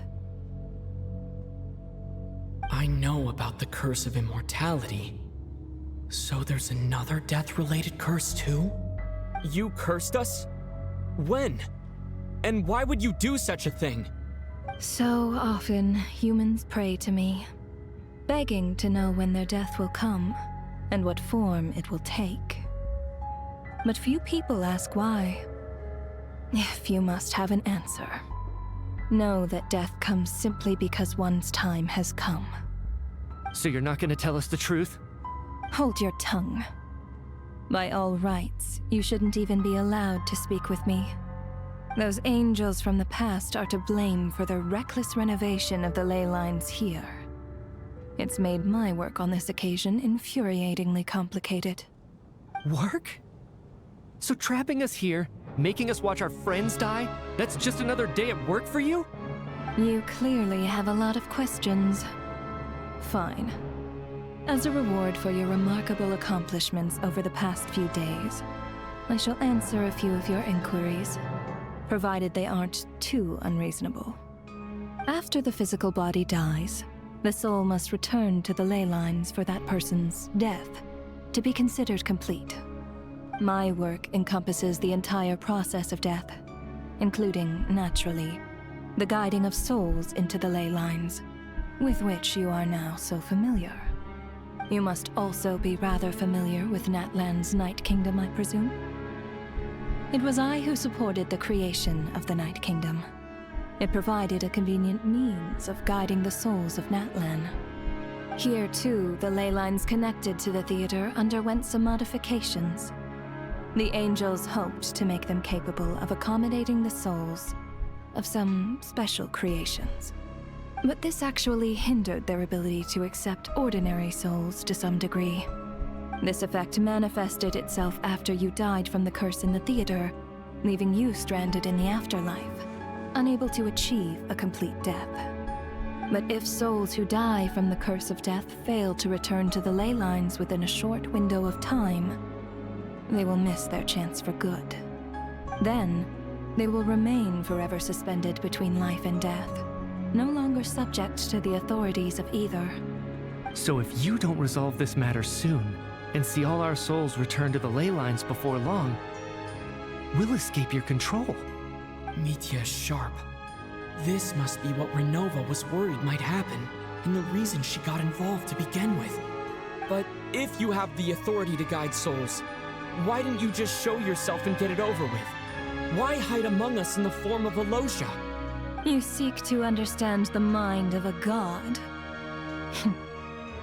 Very well. I'll tell you. This is a theater, and I decided I wanted to watch a show about death. That's why I encouraged you to take the events to the stage. I found myself getting quite immersed. I suppose the entertainment you provided makes up for all the trouble you've caused me by being so defiant in the face of death. There. Are you happy with my answer? Can't say I am. Really? But it fits the stereotypes you humans have about gods. Just moments ago, you were complaining about how infuriatingly complicated your work here has been. Work is work, I get it. There are times when it's a huge pain, but you just have to get it done, right? That's a rather unique perspective for a human. You are in fact correct. There is a pain point in this case. Due to the obstruction in the theater's ley lines, there is a hard limit on the number of souls they can receive each day, making it impossible for me to ferry all your souls at once. Revealing my identity too soon would inevitably have led to futile resistance, and there was a risk that any souls who chose to run would disappear. Then there was the issue of the 2 lost souls you called the deceased. The way you resolved that quandary was all part of my design. That's what I don't understand. If all of us were souls of the dead, what made their presence among us special? For centuries, they have refused to return to the ley lines, exploiting the issues created by the angel civilization to resist being drawn in. Centuries of obsession accumulated during this process. You may think of this obsession as the resentment of the dead, and in this quantity, it was a bomb that could have detonated at any moment.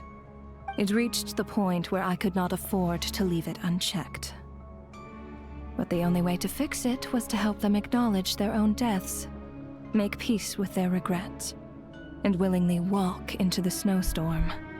Only then, with my guidance, could they finally return to the ley lines. Otherwise, you would not like to know what the consequences would have been. I vaguely remember seeing Batashka, but in the most terrifying form. Was that in a dream? Is that what would have become of her if she hadn't returned to the ley lines? I see your dreams brought you many revelations. So you see, death in fact grants wisdom to mortals. Souls connect to all things in the world and see the chain of cause and effect between them. It's nothing unusual. Anyway, giving psychological counseling to lost souls is not my strong suit. That is more of an angel's role. It was something I could not resolve directly using my authority, so I decided it was easier to leave the bomb defusal to you. Meanwhile, of course, their presence caused the souls of other members of your party to return to the ley lines each night. From where I stand, that was killing two birds with one stone. As both issues slowly resolved one another without me having to lift a finger, all I had to do was stay close by and keep the situation under control. Then use my authority to wrap things up at the end.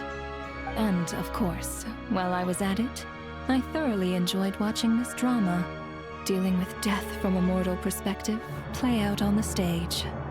Sounds like you had it all figured out, Grim Reaper. I just did the math. You said there's a hard limit to the number of souls the ley lines here can receive each day. It's 2, isn't it? That much is obvious, even to a fool. It's time to review this whole affair. If the ley lines can only take in 2 people per day, I need to go over the deaths from these past few days again.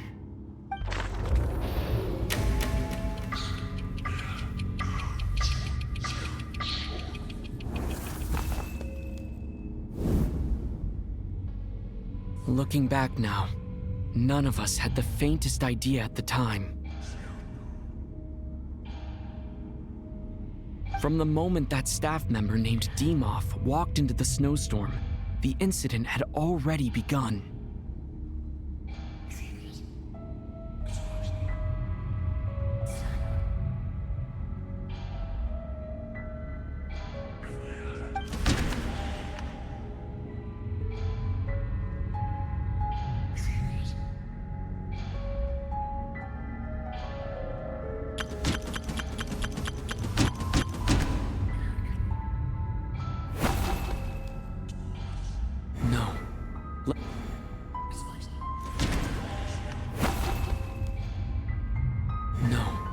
Let me...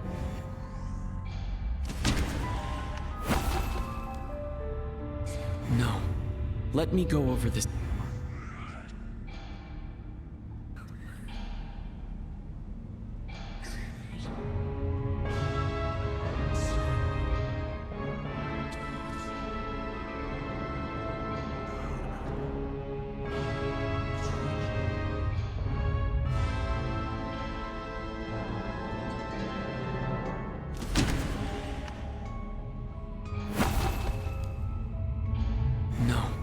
Let me go over this again.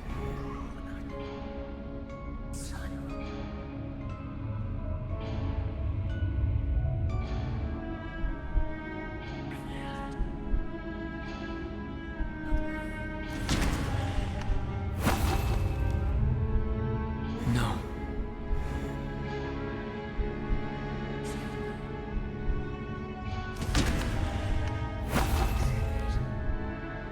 No. Let...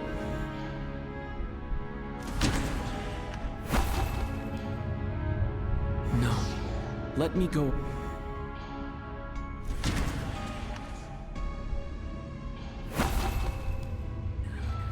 No. Let...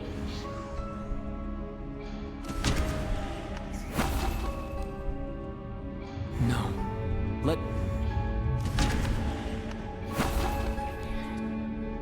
No. Let me...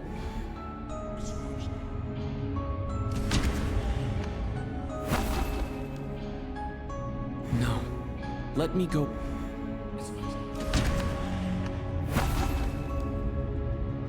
No. Let me go over...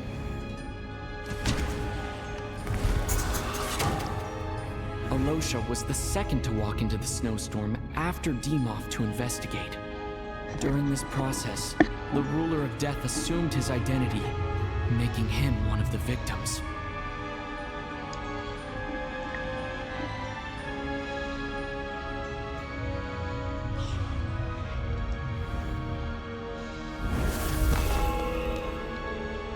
Now During our first night in the theater, everyone was caught up in the novelty of it all. No one could have expected there would be victims the very next morning.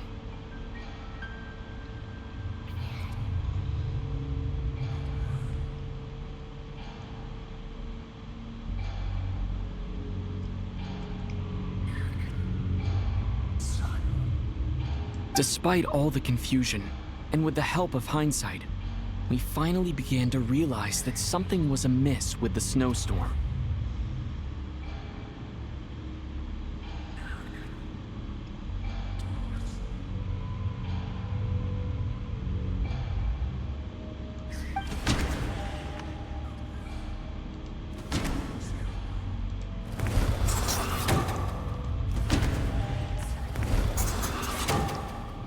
The ley lines devoured Torgov and Sobolova on the first night. At the time, we thought this might be a murder case connected to Lelik.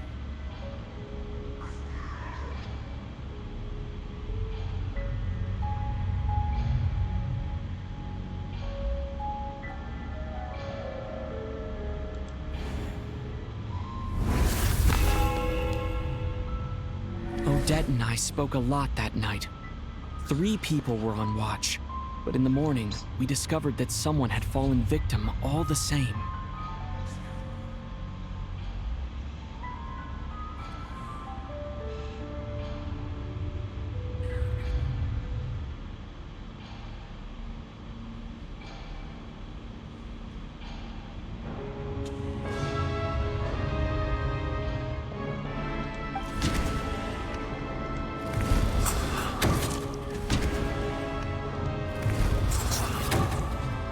The deaths of Kulish and Rampana caused everyone to stop suspecting Lelik.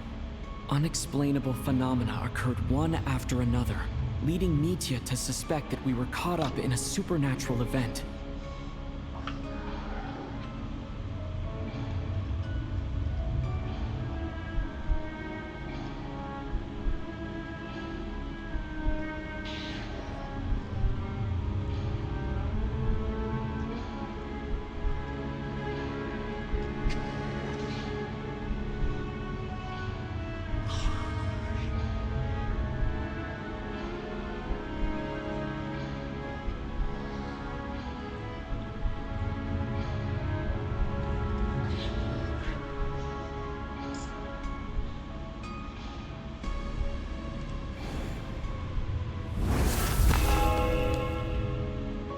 Later, we discovered that there seemed to be an extra person among us, and subsequently discovered the existence of the deceased.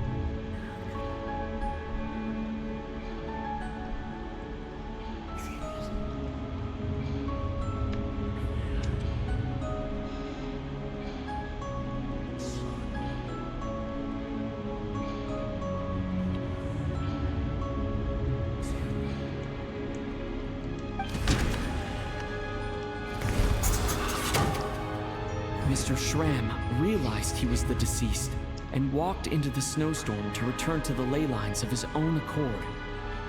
It turns out there really was a dead person among us.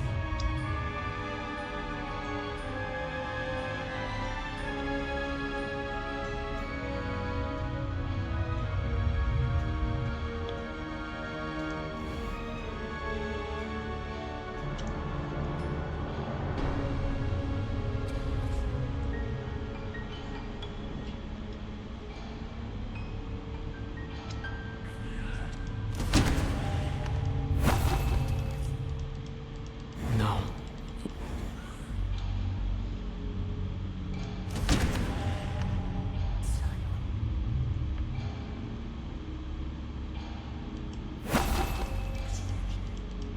No. Let me go.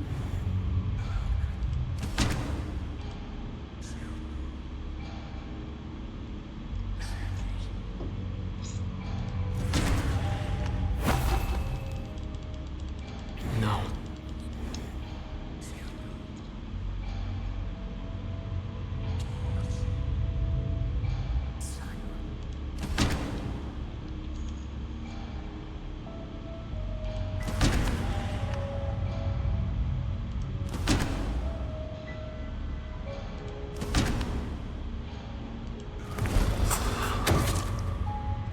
it was all over, but Mr. Valeri's death was a rude awakening for everyone.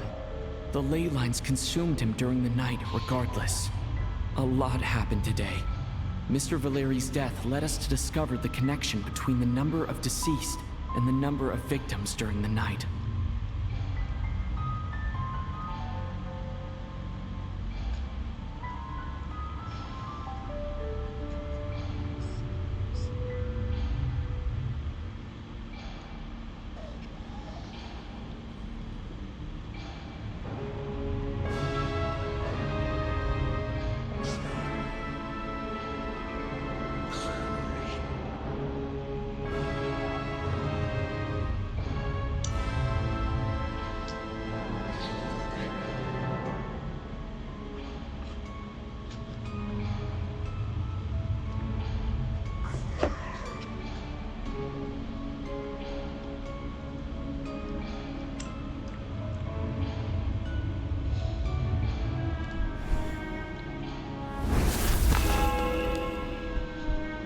The fact that there was more than one deceased seemed to bring us back to square one. Odette revealed some information she had been keeping to herself.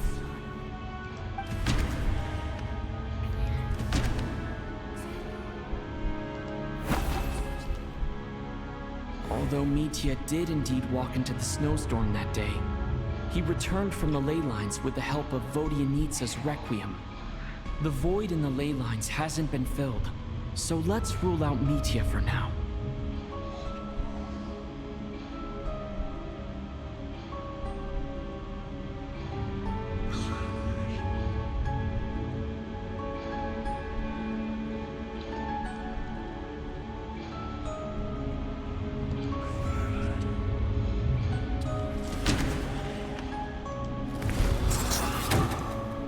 As it happened, Patashka filled the void left by Mitya's return from the ley lines by walking into the snowstorm this morning.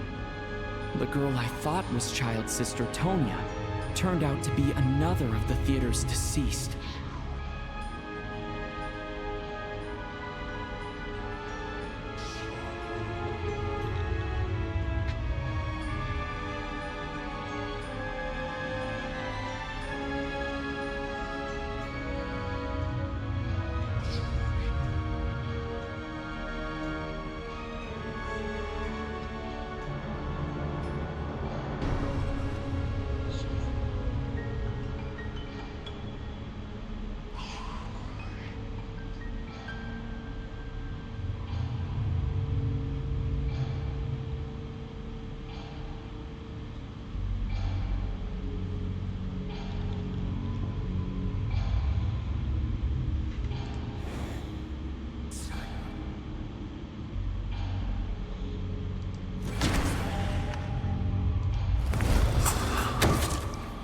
Vodyanitsa was swallowed by the ley lines in her sleep, but the requiem she sang before falling asleep was quite a game changer.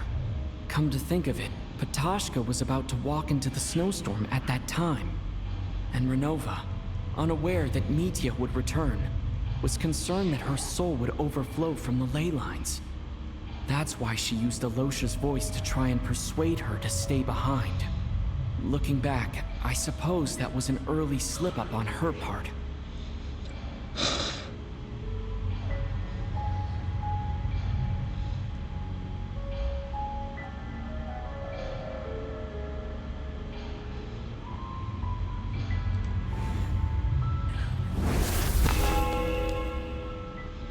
No one could have expected anyone who walked into the snowstorm to return. But just after nightfall, Mitya returned, bringing crucial information with him.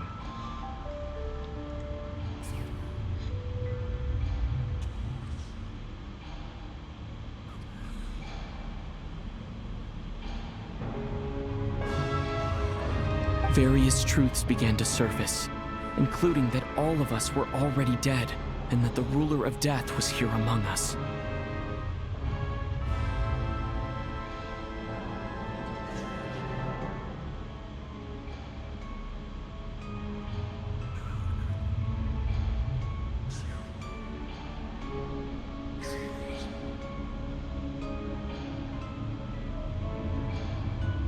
Then, after revealing her true form, Renova callously claimed 2 souls.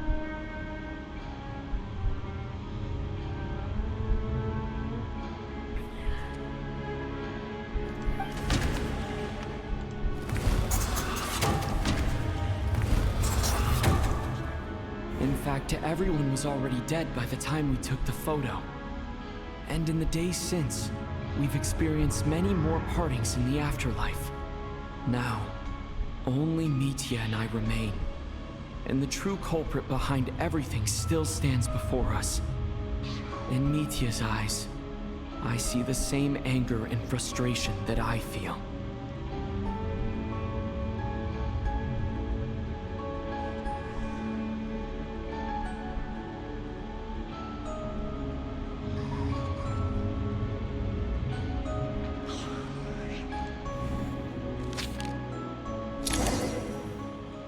That covers everything. It's all clear now. Your work isn't finished here yet, is it? The Traveler and I are still standing here, safe and sound. The Water Imp's song threw things off a little, but it is of no consequence. The ley lines have already anchored your soul, and the first ray of light tomorrow morning will take you back. I, meanwhile, need to review my attitude towards the Water Imp race. So the reunion in the night that Vodyanitsa mentioned, I suppose that was never meant to be a permanent reunion. That just leaves you, Traveler. My power only allows me to temporarily separate your soul from your body. The ley lines of Tevat would not accept you, and your soul is firmly anchored to your body by your will. For a descender like you, who is not bound by Tevat's rules, your death can only be brought through the most violent of means, such as directly destroying either your body or soul.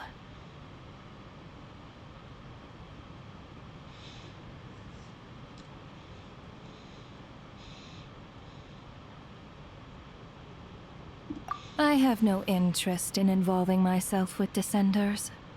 For now. Although, this may change if Asmodee remains missing, or you insist on interfering with our affairs.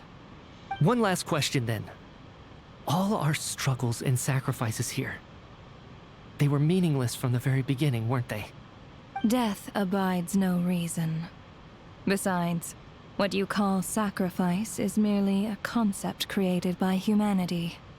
To me, it is nothing more than a self-indulgent charade in the face of death. Mere mortals fantasizing that their actions could reclaim something from my grasp. A truly laughable idea.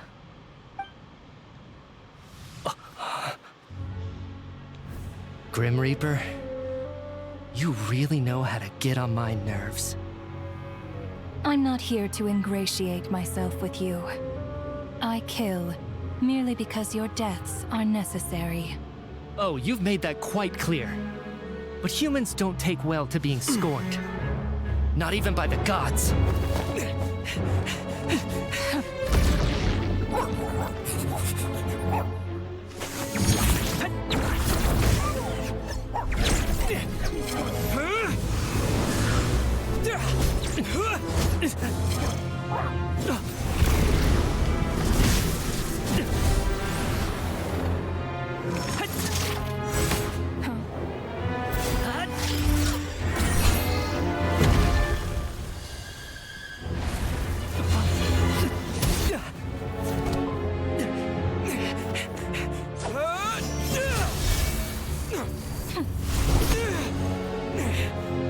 This is futile. You must know that you are powerless against me in my own domain. I suggest that you save your strength. For what? Maybe we can't change it. But if nothing else, we can at least teach you to have some respect for the dead. Audacious.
How are you holding up, Odette?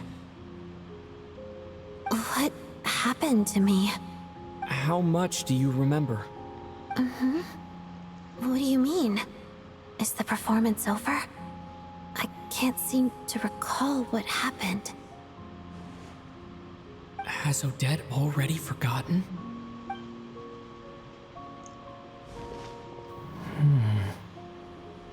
Mitya? Oh, I'm sorry. I guess I spaced out there for a second. Remind me who you are? Don't you remember anything?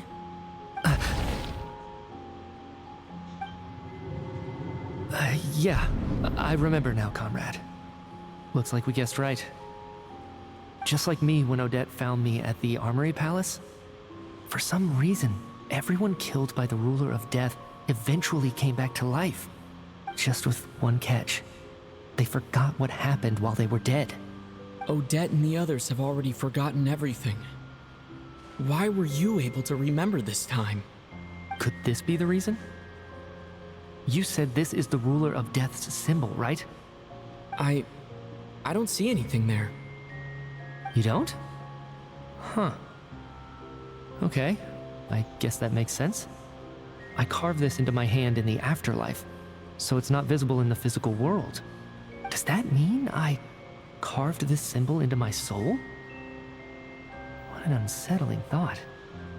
Still, at least I get to remember what happened. I suppose it's a blessing in disguise. What about you, though?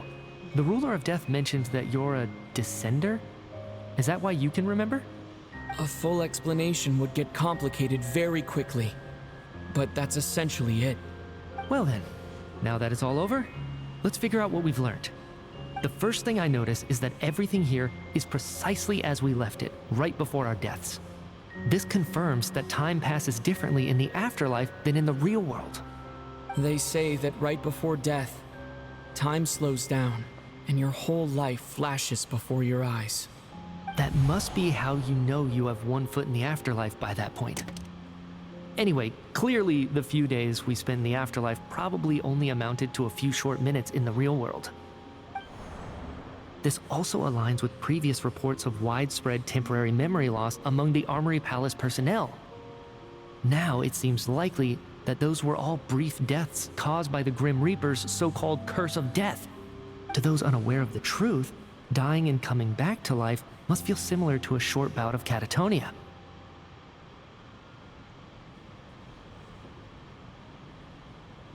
This leaves me with a couple big questions.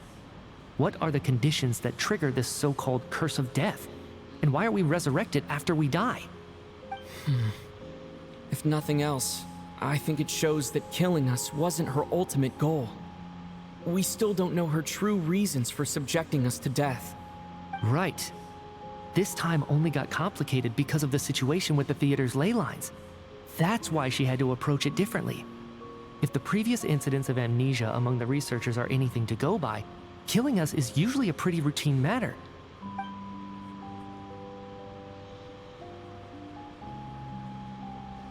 Come to think of it, wasn't I about to note something down before I died? I can't remember what it was, but I think it was something related to my research project. Sorry, Traveler. I'll catch up with you again later. Right now, I have to make a trip back to the Armory Palace. Sir, if I may, no one of your description has ever shown up in my investigations into Mr. Mitia's friends. Yet, you two seem very familiar with each other. Could you perhaps tell me where he was in such a rush to get to? And, by the way, have we ever crossed paths? Forgive the presumptuousness, but I feel a vague and indescribable sense of familiarity about you. I can explain everything. Could you help me gather everyone in the theater in one place?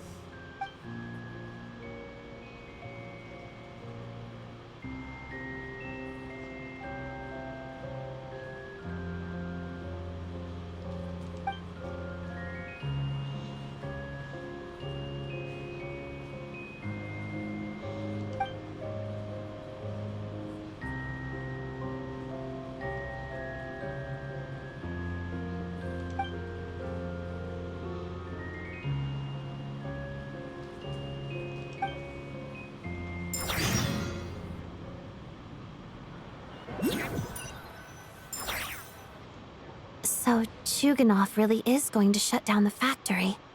I guess this theater incident actually did us some good after all.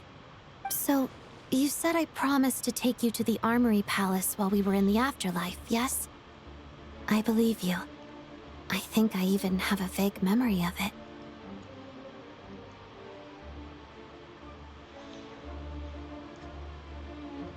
Agreed.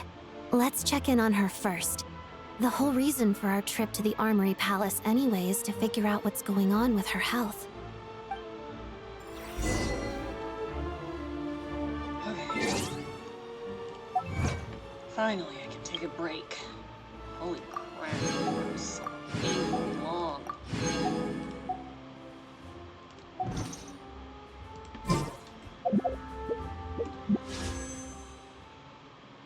Nope, can't make a wish yet.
I'm gonna have to end this here, folks. That was so painfully freaking long. I hope you enjoyed it, and I will see you guys later, okay? Bye!